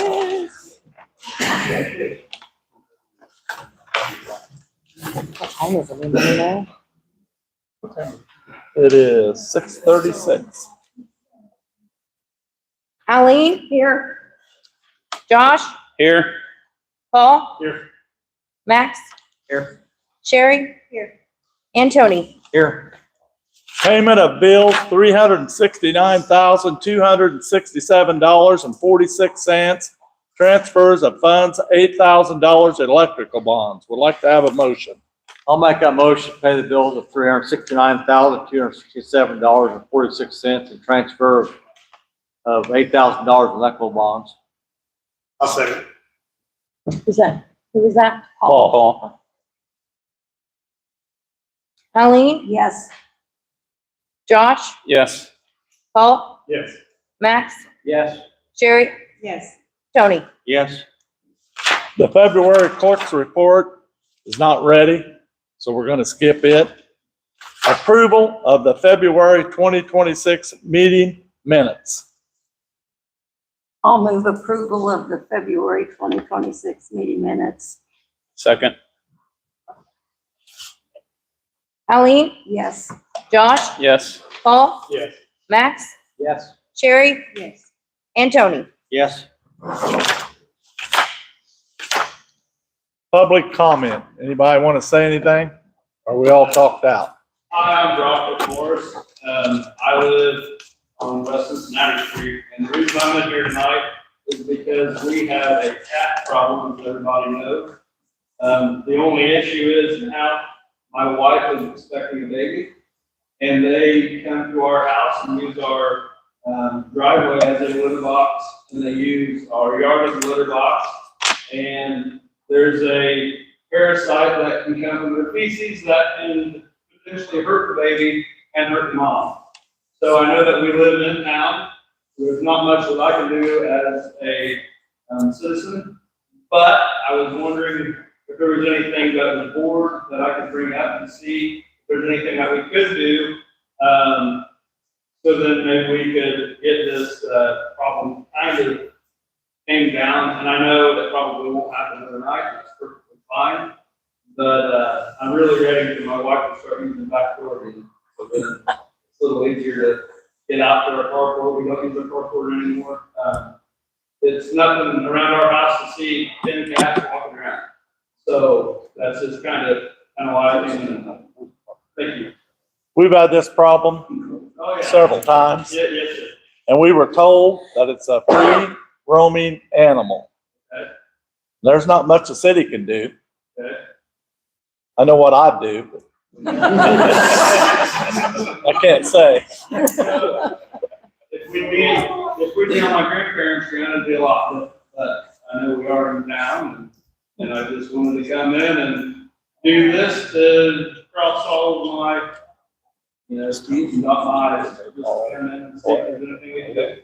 Well, we'll look into that and see. Years ago, we tried to get the dog catcher or somebody at the county to take care of it, they wouldn't. The police said we couldn't really legally trap them. Yeah. So, because they're free roaming, there's not much we can do. Could we trap them in live traps and take them to the vet and have them fixed? And just turn them loose again so they ain't reproducing like crazy? We can't answer that. So, At one time,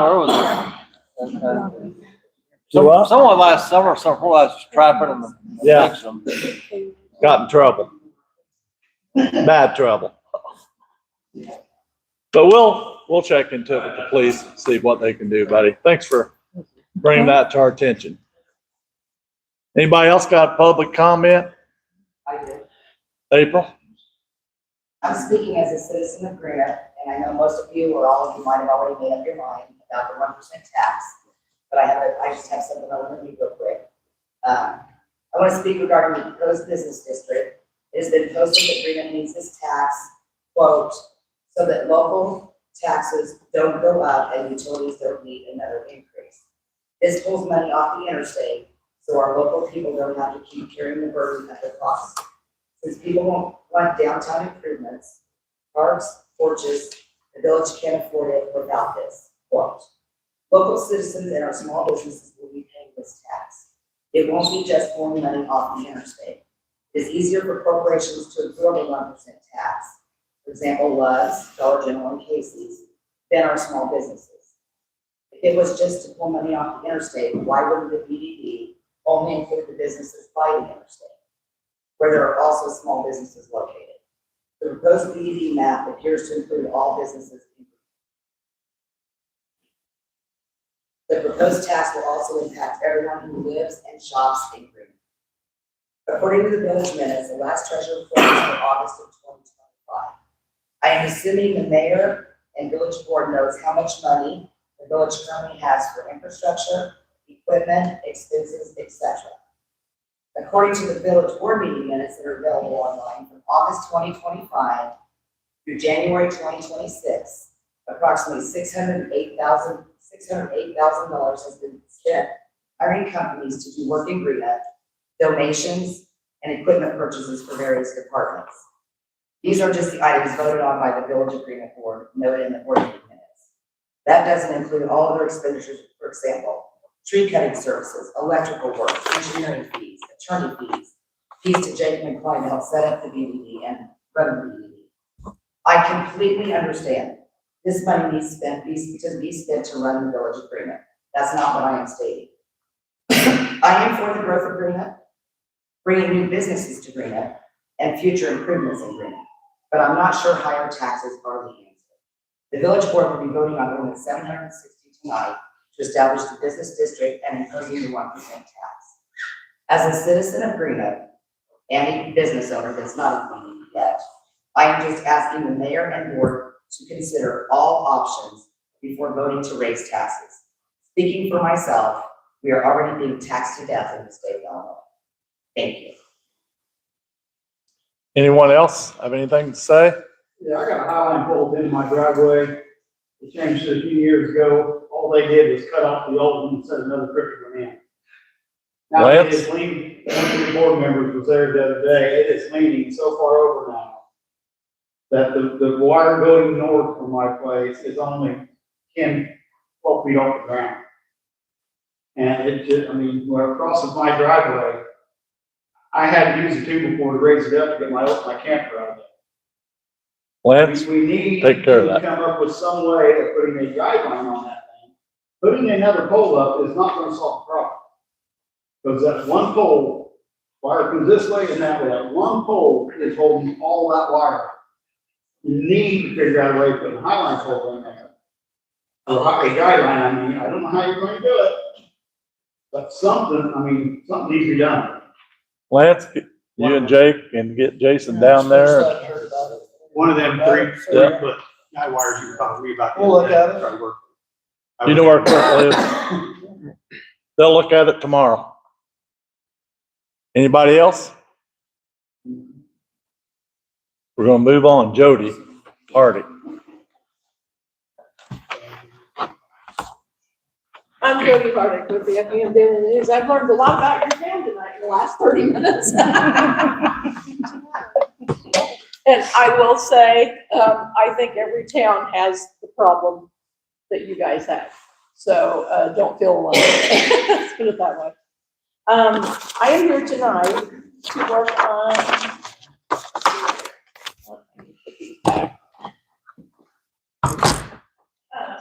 to make a proposal about the Day Away magazine.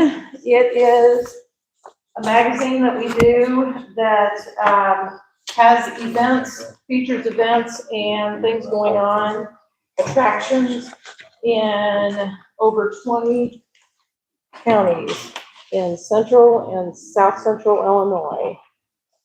And copies of the spring and fall edition. It comes out in the spring on right at the end of April, and in the fall, I know it comes out on the 27th of August this year. So there's a spring edition is one with the little person on there, and the other one has the guy. So this gets distributed in the Effingham Daily News. It gets distributed in Danville Commercial News and also in Fairhope Properties. We put this in visitor centers around in the 20 county area that we cover with this. It also goes on countertops of the businesses that advertise in it. There's over 50 businesses that usually advertise in this each season that we do it. Like I said, there's 2 of them that come out. One's in the spring, one's in the fall. We put together the list of events that you see in there. We put that together ourselves. A lot of that comes from the businesses that advertise in it in the areas, from the chambers and the convention centers or the visitor centers that in the area will provide us with some list of things, and then we find some of those other events. People that know that we do this also will provide us with events that get listed in here. So the Village of Greenup each year has done the back page, which is a premium spot in this edition. And what I'm asking this year is if they would like to do that again. It'll be the featured position on the back. How many paid subscriptions do you guys got now? We put out 8,500 of these magazines. About 2,500 households in the Effingham Daily News will get that. Then the remainder of that is covered with the commercial news, the Danville commercial news and Terre Haute, proper. So you're telling me you got 2,500 subscriptions? Mhm. Well, right here, it says you guys only got 904, Where are you getting that from? right here. What's that? Well, see if that's correct there, young lady. And you're down to 3 days a week, Yeah, we run 3 days a week, Tuesday, Thursday, and Saturday. and you used to run 6 days a week. So why is the price the same? That's my question, Jody. Yeah, yeah, you're supposed to be looking at that figure right there, the 1972. That's about 2,000 right there. No, that's not paid subscriptions. What is that? That is circulation. Right Yeah. here is paid subscriptions, isn't it? No. Right here, mail paid subscriptions, what that says. Okay, what does this line say right here? Total number of copies. Per Yeah, I'm just person. looking at the page Yeah. subscriptions. That's all I'm looking at. Yeah. Yep. But why is the price the same price when you're only running half the time? You know what I'm saying? You guys used to run 6 days a week. Now you're Right, down to exactly, 3 days and we're a down week. to 3 days a week, yes. So that's Well, the my, cost is a lot more to produce that. And I know you guys know that with stuff that you do for the city. I mean, everything costs more, so, yeah, that was my only question. yeah. Board can do what they want, but Exactly, yeah. No, the cost of stuff has went way up. The cost of plates, the cost of color plates has went way up. Tariff probably has a lot to do with that, but that's not the complete reason. That plays into some of it. But yes, the cost of ink, the cost of the paper, the cost of the plates, all has went up in price. So the cost of printing. but still, you said you got 2,500. This says, what you showed me, 1972. So you're about 500 Yeah. some short. So we also have online, we have about 28,000 unique visitors, which means, like email addresses of people who go online every month to our online edition. This magazine also appears on our online edition, and it is on there all year. So both copies, both the spring and the fall edition, we have a lot of people that go online as well. So in addition to all of the copies that we put out there. It's a very well-read edition, I know that, so, You have motels in there also, right? yes. Who do we contact? Will we contact you or what to make sure add ours into it? Yes, mm-hmm, yeah, yep, your contact list. Yeah, and their list is, In the lodge. yeah, so if it's in Greenup, that actually would be taken care of, yeah, between the village clerk and I. it. We would make sure that it I'm would pretty get sure you're added. on there. Yeah. Mm-hmm, yes. Billy, how many subscriptions do you have? 1,900 for a little town of They may have, I don't know. That's quite a bit of difference. You mean the center spread of it? Yes. On one side. Effingham's pretty We big. actually did the center spread, I believe, at one point in time, yes. You have the idea of right side and left side. Well, you would have to, if you're doing the center spread, you would have to do the entire center spread, see what I'm saying? Yeah. Now, to do a page in there, okay, so if you wanna know the difference between doing a page inside the edition, I think is what your question is, right? Okay, doing the back cover, okay. So, you guys do the 2-issue rate, and the back cover is $8.95 for each issue. If you were to do a full page in the inside of it, it would be $7.95. So what you're doing is for that premium spot, you're paying an extra $100. That's your question, right? And that's the way it goes.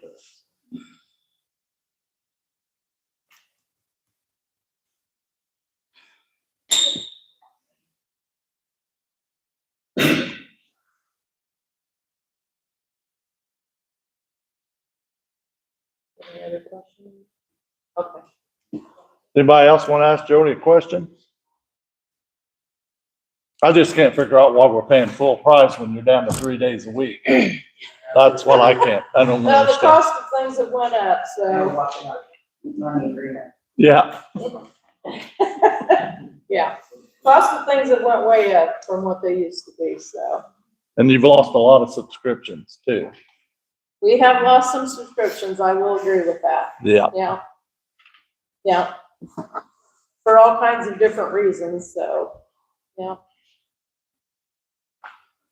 But I will say that this particular magazine, it's a favorite of mine simply because it gets out not only to our newspaper readers, but it also gets out to the readers in those other two newspapers and also out in a much wider range than what we normally cover. Our coverage area is usually within about 25 miles. If you took a pin and pinned it right on Effingham and go 25 miles out in every direction, that's our coverage area. Now with this, we cover way further out than that. So. Does anybody want to make a motion on this, or you want to move on?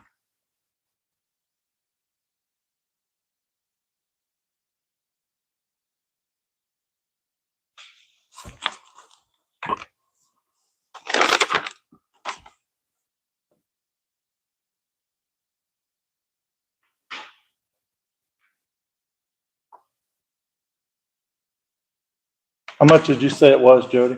It's $8.95, same price it was last year, for the spring edition, and then $8.95 for the fall edition.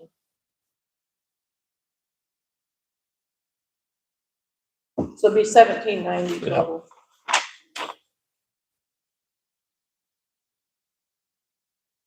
Does anybody want to make a motion? I'll move that we spend $8.95 to advertise in both editions of the Day Away magazine. Do we have a second?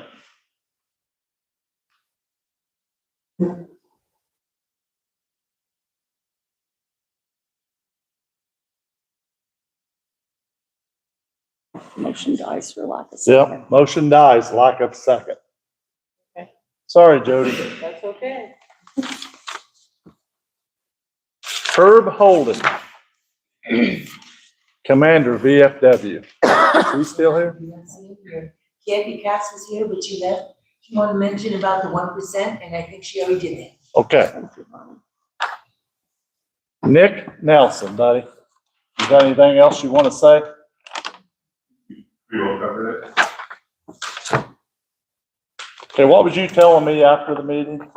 Oh, actually, well, just one comment. She had expressed why not just have gloves and nothing else. Right.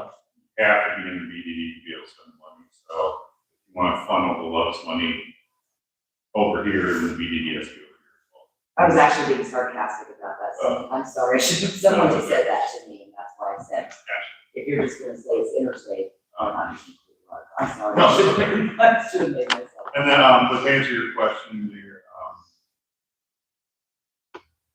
so this plan, you'd be voting on tonight is the governing document, so, you don't know what future boards are gonna have to contend with, problems are going to be, so the plan is designed in such a way for ultimate flexibility, spend the money for any legal purpose under the BDD Act, and on any one of a number of different projects. So if you want to narrowly tailor, what you can do with the money, you can directly make changes to the plan. If you want to limit how much you can spend on a certain type of project, or if you want to avoid possibility of spending all the BDD money in water power, for instance, you can provide specific limitations to that extent, or you can go the other way and designate a specific, a certain amount to projects. So if you want to make sure that a minimum 25% goes to commercial projects, you put that type of stuff in the plan and you have to abide by that. You can't change the plan, you can amend it, but that type of amendment is going to require another public hearing, notices, and the whole thing. It doesn't change the timeline you set that type of amendment. It requires all of this all over. But if you want to address those types of concerns, My direct make those types of changes. Mike, on anything you wanted to say? No, I'm assuming most of this covered with the hearing. I want to apologize for not being here.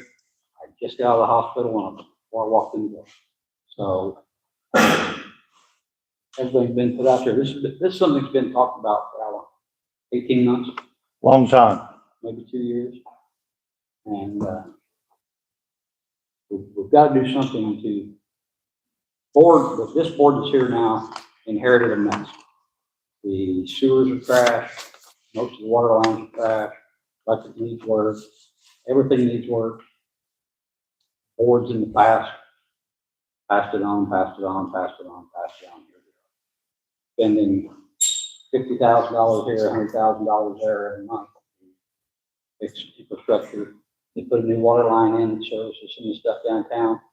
We have this, put this in place. We should have the money to do that without having to take it away out of the general funds. Funds can go somewhere else. It's basically, to me, it's an investment in Greenup's future. Money will be there. Look at Dietrich with their TIF. It's not much different than a TIF. Years ago, Dietrich created a TIF. Go down there and look at the houses down there. The population, they're building on, it's double the size of the school because they've got more residents. If we don't do something that's going to bring residents into Greenup, VAPCO has trouble getting with their workforce. They don't have anywhere to live. One person I talked to personally about, I said, they've got places to live, and he said, yeah, but when they went to work at VAPCO, there was husband and wife and no kids, so they bought one bedroom or 2 bedroom house with one bath. Now they got 3 kids, and they're living in a 1 or 2 bedroom house with one bath. There's nowhere to build a house. There is nowhere to build a house in Greenup. One of the things we want to try to do, this wouldn't really be used directly for that because it would be outside the BDD, but spend some of the other city's money to work on trying to get a subdivision. There's land for sale west. Do we have the city utilities too? What? Do we have all the city utilities out there? Not yet, it has to be annexed into the village. You look around, any small village that thrives has got to, quote unquote, spend money to make some money. And if you're not going to have, if you got new houses, you increase your tax base. People don't have somewhere to live. There's people working at the back that drive 40 miles one way. They do that, sir, because they want to. They don't all want to. I worked there for years. Every day I heard people say that it is cheaper to live elsewhere and drive to work. A good friend of mine lives in Palestine and drives up there every day and says it's cheaper to live down there and commute. In my younger days, I worked at criminal bill and drove back and forth. I didn't like the windshield time because you don't get paid for it. Liking and being able to afford is 2 different things. Some people, that may be their choice not to live where they work. Keep bringing that up, as everybody knows. I worked there for years. The percentage of people that work there that live in this municipality in Greenup city limits is minimal on, with the amount of employees they have and the amount of them that want and do reside in Greenup are small. There's a reason. Most of them do not like the town. It's too expensive to reside here. So, and this 1% tax is just gonna add on to that. There's 2 reasons. Another one is there's nowhere to move to, there's nowhere to build. We looked for a full year before we found a place to buy. We didn't want to build, and there wasn't a place to build anyway, but we looked for.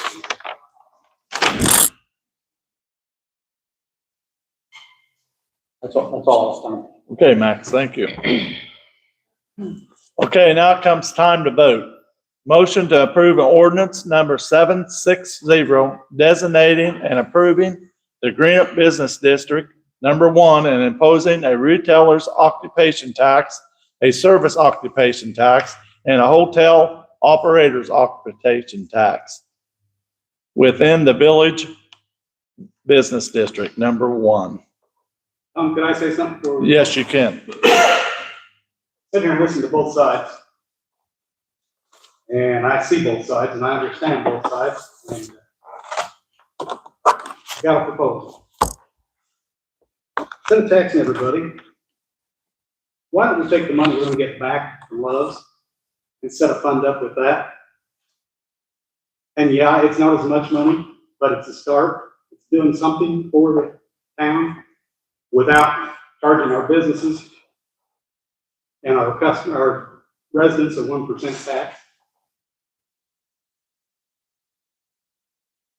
And then all this money that we spent getting the studies just flushed down the toilet. It might be anyway if you voted then. That's true. And is that money protected? We can protect it. But the history is that you won't. Right. And that's what I heard in this room, all night, every person around here, we don't trust the board because the history shows they won't protect. Well, they're gonna be attorney to other money too, Sarah, so. I know, I'm But just they saying. can't allocate for anything else. It's gotta be in the business district, has to be. They cannot do it. They do not have to do it. Whatever they vote on, they can do. Just, I'll bring back that marquee.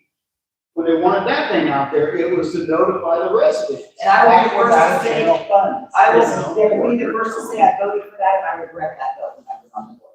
That was a bad idea. I don't know what you got in, what kind of dog you got in the fight. I don't even know who you are. So, but you seem to be saying a lot more about this to promote it than our board members. You know, so it sounds like to me the board members ain't even sure they want it. So why would Mr. Schrock be in the back promoting it and yourself and very few of our board members?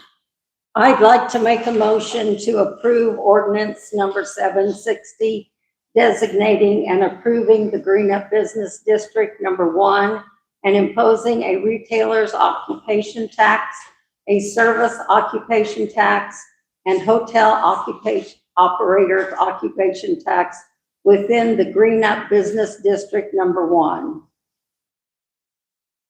Do we have a second on that?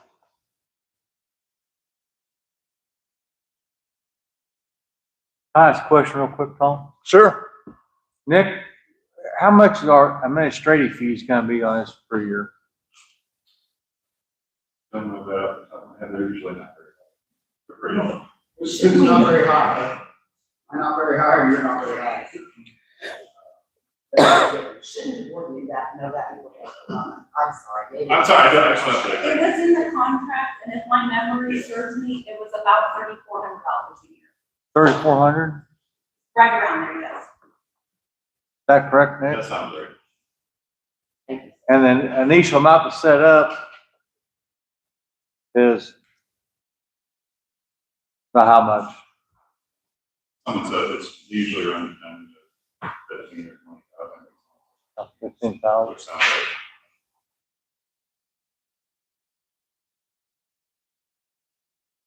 Well, I could vote for it if I knew the money was gonna go to the businesses. They're the ones paying the money in, out of our pockets. And they should be the ones benefiting from it, because that's, you know, I mean, myself, yeah, I'm taxed out. I mean, I've seen taxes here just the other day. Oh, what the heck's this? You know, and the state does tax the village. Let me tell you, the tax forms are in our packet every month, or in our folder in there, and it's on your utility bill. You see it. So, I mean, I don't know if we're ready to make a decision or not tonight. I kind of like Paul's idea. I think all that is. What'd you say, April? I think Paul's idea is an excellent idea. Let's start getting that money from us. Yeah, I like that idea. Instead of burdening the small businesses or any businesses and the people that spend the money here. That's a start. And nothing against any businesses, but a lot of that for me is, I don't think our service club should be paying for that. I'm sorry, there's the veterans that they've already given and given and given, and they're all having trouble staying open. And I don't think we ought to be. And our businesses hit up a lot for donations to help other organizations. And a lot of our businesses step up and help. Okay, there's a motion on the floor. And do we have a second? One more time. Motion dies because no second.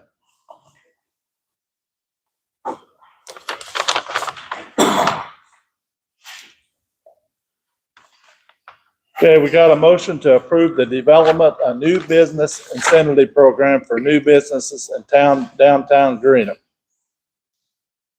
This was my idea. I wanted to give new businesses $2,000 for startup, but they got to stay there for 3 years.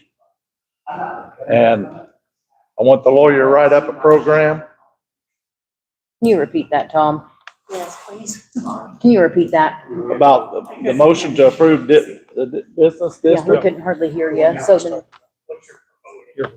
Oh, my proposal's $2,000 for startup fees for new businesses. And I want the lawyer for 3 years, they gotta stay or they gotta pay it back. I feel like we gotta start doing something for these businesses. Now, this And have the applies to- lawyer write it up and I'll bring it back to the board next month. Is See this what- for transfer of business or starting a brand new business? This is, if somebody buys a business, yeah, they get it. So a transfer of business? Yeah. But Eric will write it up and then I'll bring it back to you next month. But if it's transfer of business, just can't be between husband and wife. No, that's why Eric's gonna write it up. Or it can't be between families. This motion to direct you to prepare. Yeah, this is a motion to direct him to prepare it.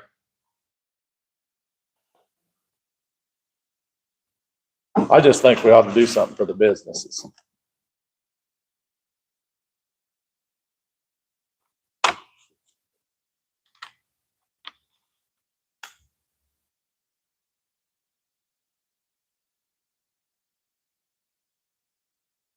You're waiting on a motion, Tom? Yeah, I'm waiting on a motion. We were having a sidebar. I'll second. who's the first? Who? Oh, Paul? I just made. he just did. Oh, Paul and Sharon. Okay. Sorry, I'm a little late to the game here. Eileen? No, Josh? Yes. Paul? Yes. Max? Yes. Sherry? Yes. And Tony? Yes. Okay, motion to approve fair solar credit value, solar generation for the year 2026 to 0.717 point. A recommendation of the Illinois Municipal Utility Association.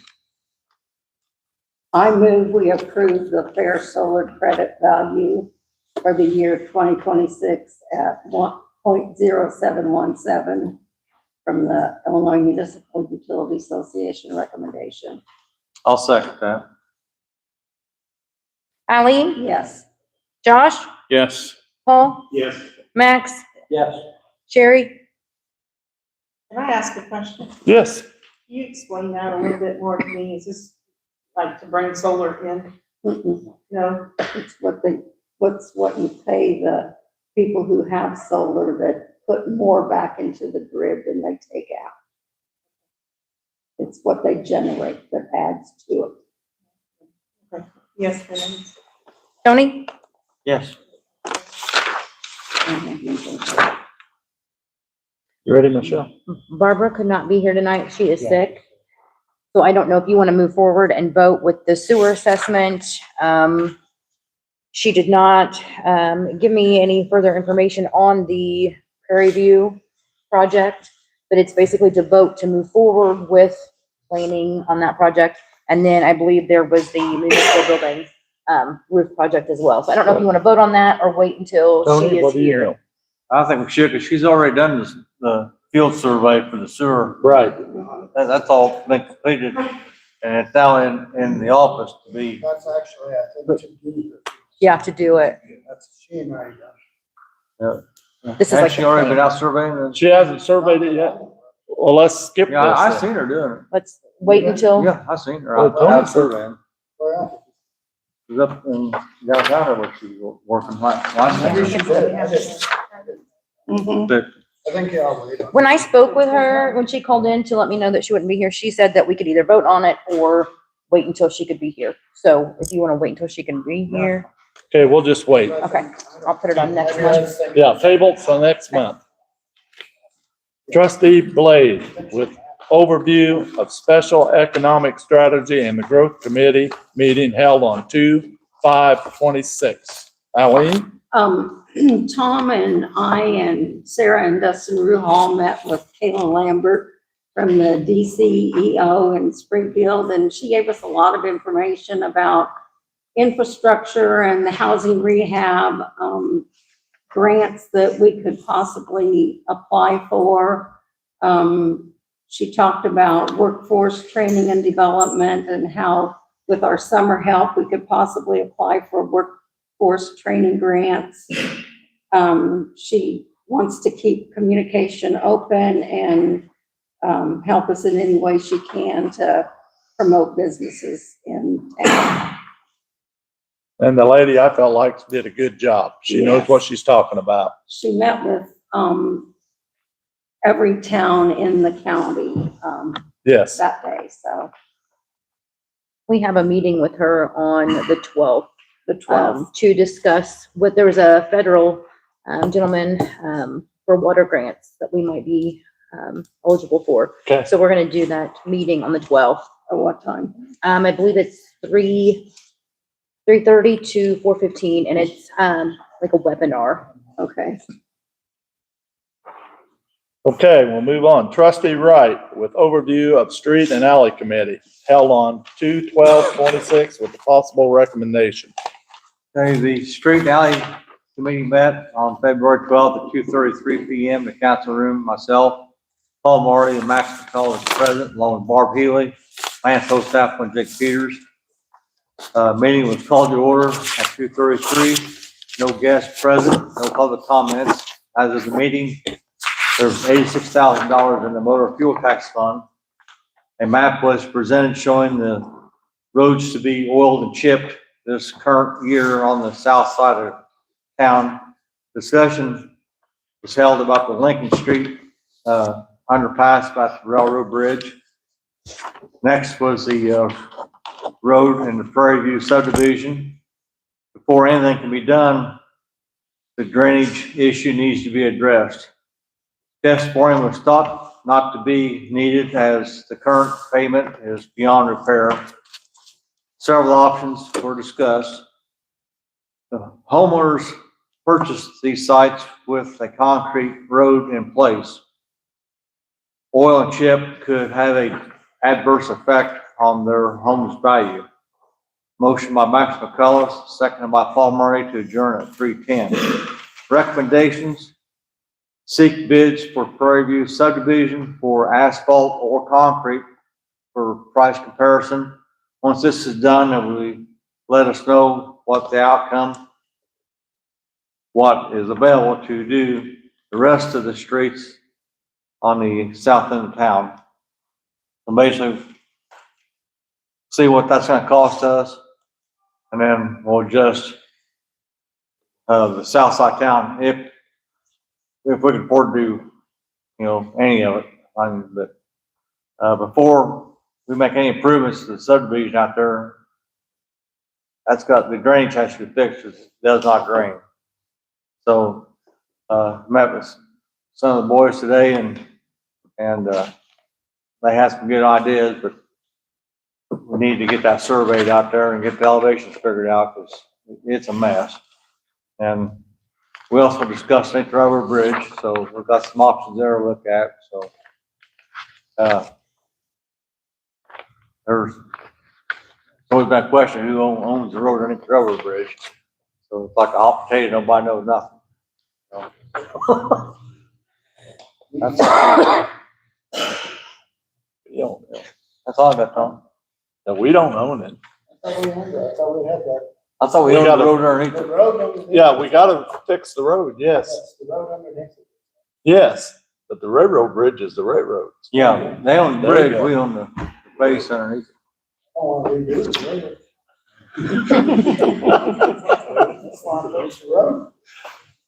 Yeah, we're not touching the bridge. Okay, Tony, you done? Yeah.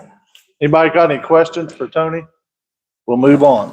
Whose job is it to maintain the road down through the covered bridge? Is that Greenup? That's county. That's Cumberland County, Illinois. Cumberland County. Cumberland County.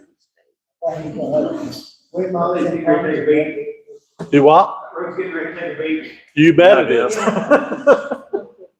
We've had several meetings with the county, and they said, the county says the state owns a covered bridge, but they own the road. I don't understand, but that's what I was told. So we're gonna move on. Max. Review of the Park and Building Committee, meeting 2/26. Okay, Park and Building Committee met on 2/26 at 10 a.m. at the municipal building. Present with myself, Alan Blade, Tony Wright, Bob Healy. The purpose of the meeting was to discuss the municipal building park project, which is west and south side of the building. Meeting was open at 10 a.m. The pledge of allegiance roll call was held with Max McCullough, Chairman present, along with trustee Tony Wright, also present was Barb Healy. The Farnsworth committee member trustee Alan Blade was absent. There were no visitors present, thus no public comment. Discussion was held concerning municipal campus master plan, which was drawn up in March of 2025. The discussion was held about concerns with sidewalk placement, playground equipment, and overall design layout. 10:25 a.m. committee members and Barb Healy went outside and walked the south and west lawns and municipal building grounds while identifying some design and layout issues. 10:45 a.m. committee members and Barb Healy returned to the council room with trustee Alvin Blade on the meeting.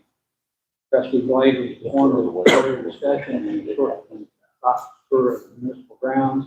Further discussion was held and it was decided that one or two committee members should meet with the Growing of Greenup Tourism Group to discuss information concerning the master plan and get their input about layout and design. Trustee Blade motion to adjourn at 11:25 a.m. with trustee Wright seconding. Committee recommendation, committee recommends that one or two park and building committee members in the next Growing of Greenup Tourism Group meeting, which is scheduled for early to mid-March, to discuss the master plan.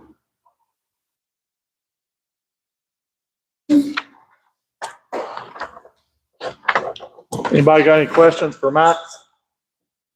Something we discussed there at the meeting, moving the Santa house back on the southeast corner of the lot and moving if we construct a gazebo or a bandstand, put it where the Santa house is right now. And that would kind of put it back to where it used to be years ago and then face everybody going that way. So that's Okay. Chief of Police Ethan Wickie to discuss moving from Verizon to FirstNet for police department. Okay, currently all we have in our computers, we all have SIM cards, data cards that all run through Verizon. I'm also kind of thinking about getting the officers and myself duty phones. The way that the digital age is and everybody wanting to send pictures and the way that we handle our cases and our people that we're in contact with, it would be easier if every officer would just have their own cell phone designated for work. With FirstNet, which is ran through AT&T, but FirstNet specializes in first responder, you get a pretty good discount. The guy that I've been in contact with FirstNet hasn't got back to me on the actual numbers he's supposed to by, or thought he'd have it done by this morning. Something came up, he did not. So I don't have any numbers right now. I do know that the cell phones themselves would be $38.50 a month per cell phone. And then if we bundle the data cards in with all our laptops we have in our squad cars, it would make each cheaper since we're bundling everything together. I don't have any solid numbers on that yet. Hopefully by next board meeting I will have. It's just something that I'm kind of thinking about doing. The way that the subpoena process works out now, if we're working a case and we take any pictures with our cell phones or anything like that, that would make that our cell phones could be subject to subpoena. And we potentially could have to give up our own cell phones. We try not to do that. Most of the time we run everything through the PD email, but then we run into the problem that we don't always get the pictures that are sent to us. The transfer between cell phones and email doesn't always go through. We currently have one cell phone that we use as a duty phone that we pass, back and forth to officer to officer. The problem that we're running into that is chain of custody of evidence. some things get sent, the guy that's got it, that would have a hold of the cell phone, sometimes doesn't relay it to the other guy, and then things get mixed. It's just kind of a mess right now. I think it would be easier if we got a cell phone plan for all the officers just to use that while working. On an outside note, would you check and make sure Keith's name? Officer calling his name came up, so. I'll check on that. I'll check on that. It very well could be.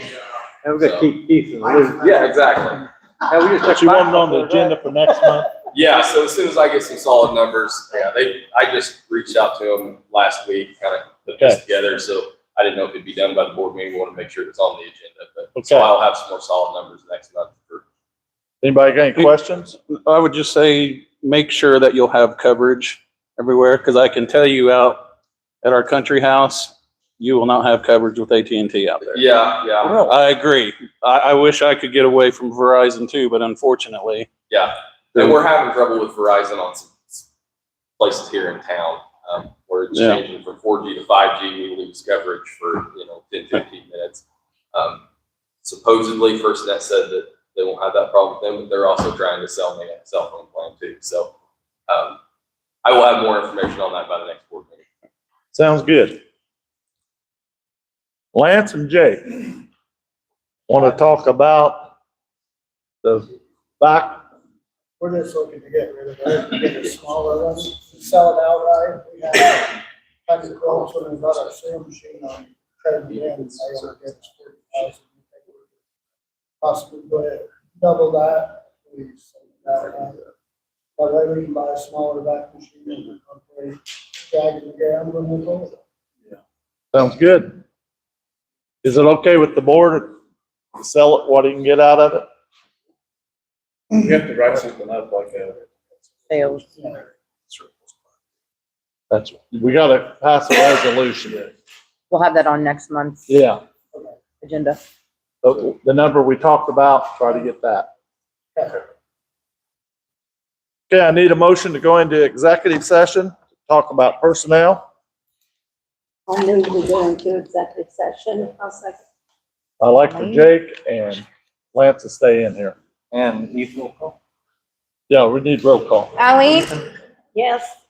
Oh, I thought it was a motion. It is a motion. It is. Josh? I said. Paul? Yes. Max? Yeah. Sherry? Terry. Yes. And Tony? We'll get it, guys. Businesses in town, but I just don't think enough tax right now is this. We're trying to get past next month. You guys are amazing, all of them. Thank you.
Ally, here. Josh? Here. Paul? Here. Max? Here. Sherry? Still here. And Tony? And Tom. And Tom. And Tom. Here. I am joining you. You got me already. She has all night. It's been a long day. Okay. No action was taken in executive session. Okay, motion to approve resolution 2026-3, approving the sale of property located at 205 West Lincoln, Greenup, Illinois. That's our property we own on Lincoln Street, that lot. I suggested, I talked to Eileen about it, just let Melody Cornwell sell it. I mean, what's everybody think? I was actually thinking to sell it way back. We did. We Long did. time And it didn't sell. We did, it didn't sell. So I thought, It's already been approved. Was to sell it. all we- let's let Melody sell it. She's got more connections. Yes. says that you list it With a realtor. Right. When she comes back, if there's an amount that's agreeable to the board, then we'll draft up an ordinance approving the sale of the funds or some sort of. I need a motion. I move that we approve resolution 2026. I'll second. Ally? Yes. Josh? Yes. Paul? Yes. Max? Yes. Sherry? Yes. And Tony? Yes. I'll talk to her tomorrow and we'll get a sign put up. Maybe that'll help.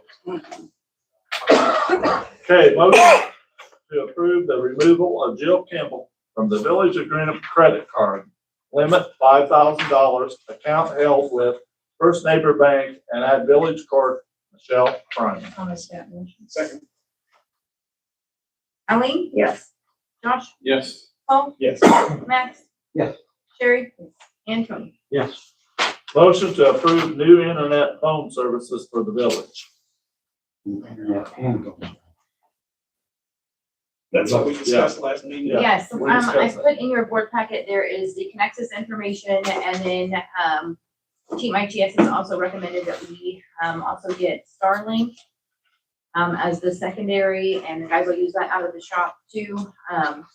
And then they have a phone system that they have mentioned to us, CX3 or, they are supposed to be getting me more information on that. They're gonna get you a locked in price on it. And how I- long is it? So, and, with the Connexus, I think we're gonna do I highlighted on the back of the page, I think we're gonna do the 48 months there, and he said, when we talked to him the other day, it's a quoted price of $203 a month here, but he said that since we won't need the equipment or something along those lines, it'll be cheaper than that. So once I get some set in stone numbers, I'll bring it to you guys and let you know for sure. We need to hold on that. This is just moving forward to replace the old cover. I need a motion. Okay. I'll second. Eileen? Yes. Josh? Yes. Paul? Yes. Max? Yes. Sherry? Yes. And Tony? Yes. Okay, attorney, do you have anything you want to report, sir? Mercifully, no report this evening. How did court go today? It went just fine, one of the houses over here in Cincinnati is getting cleaned up pretty well. Continued another month. I said that if it looks to be good and we go out and inspect it, we can. It looked pretty bad today. They were out there cleaning up this I bet they was. And you today was a big day. They saw me drive by and it was a wave to me, so. They've been dodging the police department very Yeah, well over the because it was a mess this morning. You guys are so popular. Yeah. What about behind Teresa's body shop? Behind the body shop, I gave her 2 tasks. She has to get rid of the RV or the camper and get water to her new structure that she's built. I said, I'll continue it for 30 days if she does that. She's claiming that it's been wet outside, it's been cold outside. I said, I'm giving you 2 tasks. So she agreed to it. The judge understands it. So that's where we're at with that. Further down on the Mill Street. Mill Street on the right-hand side. Those poor people just, they were not in court today, so I'm going to find out where they are with the help of the and I'm just gonna tell them that, you know what, that the village is gonna hire somebody to go out there and just collect all the garbage that's in the yard. I mean, it's just strewn everywhere. Get a dumpster. And you guys can do that? We'll have to get a dumpster. Oh, yeah, probably 2 or 3. And then ultimately tear the house down because they're not gonna do it, and then we can gain the property. But I made the judge aware of what was gonna happen, so he was fine with it. And then further down on Mill on the left-hand side, he's doing his own demo, but it looks like he's taking his time. So I informed him that if he doesn't do it quickly, the village is going to do it for him. So that's where we stand with everything. The property by. Yes. Does she have sewer back there at that building? I believe she does. She's just having a hard time getting the water hooked up. You know what we're talking about, Jay? You guys did hook that up. We hooked our part up for her, yeah. Yes. They have the line run to the house, it's not hooked up in the house. But it is to the shed. Well, to, yeah, where they're living. Whatever, yeah. Yeah. Okay, village clerk, do you have anything? Village treasurer, do you have anything? I do not. Lance, Dave? B&T finished up finally on College of Columbia, so we're gonna clean that mess up when weather allows. Everything is hooked up and Everything okay there, Josh? I don't have to clean my bathroom no more. At least not due to that. That's already been done. Chief of police, what do you got, buddy? Eileen? I want to thank Billy, and the Toledo Democrat for our front page article about the, mural. That was very nice. I appreciate it. Thank you. We've got several painting events coming up and. Yeah. Josh? I'll just say, because I've heard it tonight, and I've heard some other people mention it, and I know these ladies are busy, they've got new positions, new stuff, but the digital signage. Yes. We need to start putting stuff out there. Yeah. And we should have had that. To-do list on my board. I actually called you last week, you weren't in, Jody talked to her about it. I mean, that's the purpose of that sign. That is. You know, not to make Exactly. things look good, if the purpose is to inform people, we need to And Kirk Nelson had a good point. do our part and do it, but I know you guys are busy. Just wanted to bring that up. Oh, just one thing, again, on Kurt, those wires, and I know you guys are gonna go look at them, but they are really I have not. That's one spot where you don't go very often. low. No, The ones that run along the alleyway, it's Washington Street. Yeah. They're, I mean, I told him we'd look at it. as short as I am, I could almost have to touch And them. come up with a plan. Burn your hair off, Paul. Yeah. Just want to make sure That's what happened. they do good. It is power, not cable. Yeah. Is that all you got, Paul? Yeah. Sure. Max? You wouldn't get some dirt put up there in the hole up there. Yeah, we're getting there. Now we started it, and we have B&T started, then they have water leaks. Yeah, we're I working was going on up by there one day when it's nice and there wasn't any school and a couple school kids. Now that tape probably needs to be put back up too, the wind blowing it down. it. Yeah, we'll get there. Okay. Trying. Max, is that all you got? Oh, yeah. Tony Rice? Well, our utility department's getting the job done and I was with the other department. I don't know what Michelle did all day. Yeah. But, We are lucky to have Michelle. We are very lucky. I'd like to congratulate the bubble team out of school for putting on a really good ball tournament they did this year. I mean, they did really good out there. So. Congratulate that young lady that got first in state. And the one, wrestling. yeah, first state wrestling. Well, then you want to congratulate the Scholastical for winning the Masonic tournament. Yes. Yeah. They did a wonderful job. Our schools are doing good out there. Our And, schools are great. you know, we talk about economic development. Right there, families come to town and look at schools. I went out there to a wrestling match one day for, necessarily schools, but there were people there from Tucson, Arizona. Believe it. Came to watch their local grandkids. Yeah. Like all of it. And they would have stayed in Greenup if there had been a motel. Then all you got done? Yeah. I'd just like to congratulate that young lady that won the wrestling.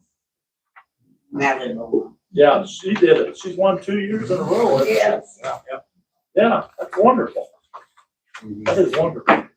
Let need a motion to adjourn. Make it. Second. Colleen? Yes. Oh, Josh? Yes. Okay. Yes. Max? Yes. Sherry? Yeah. And Tony? Yes.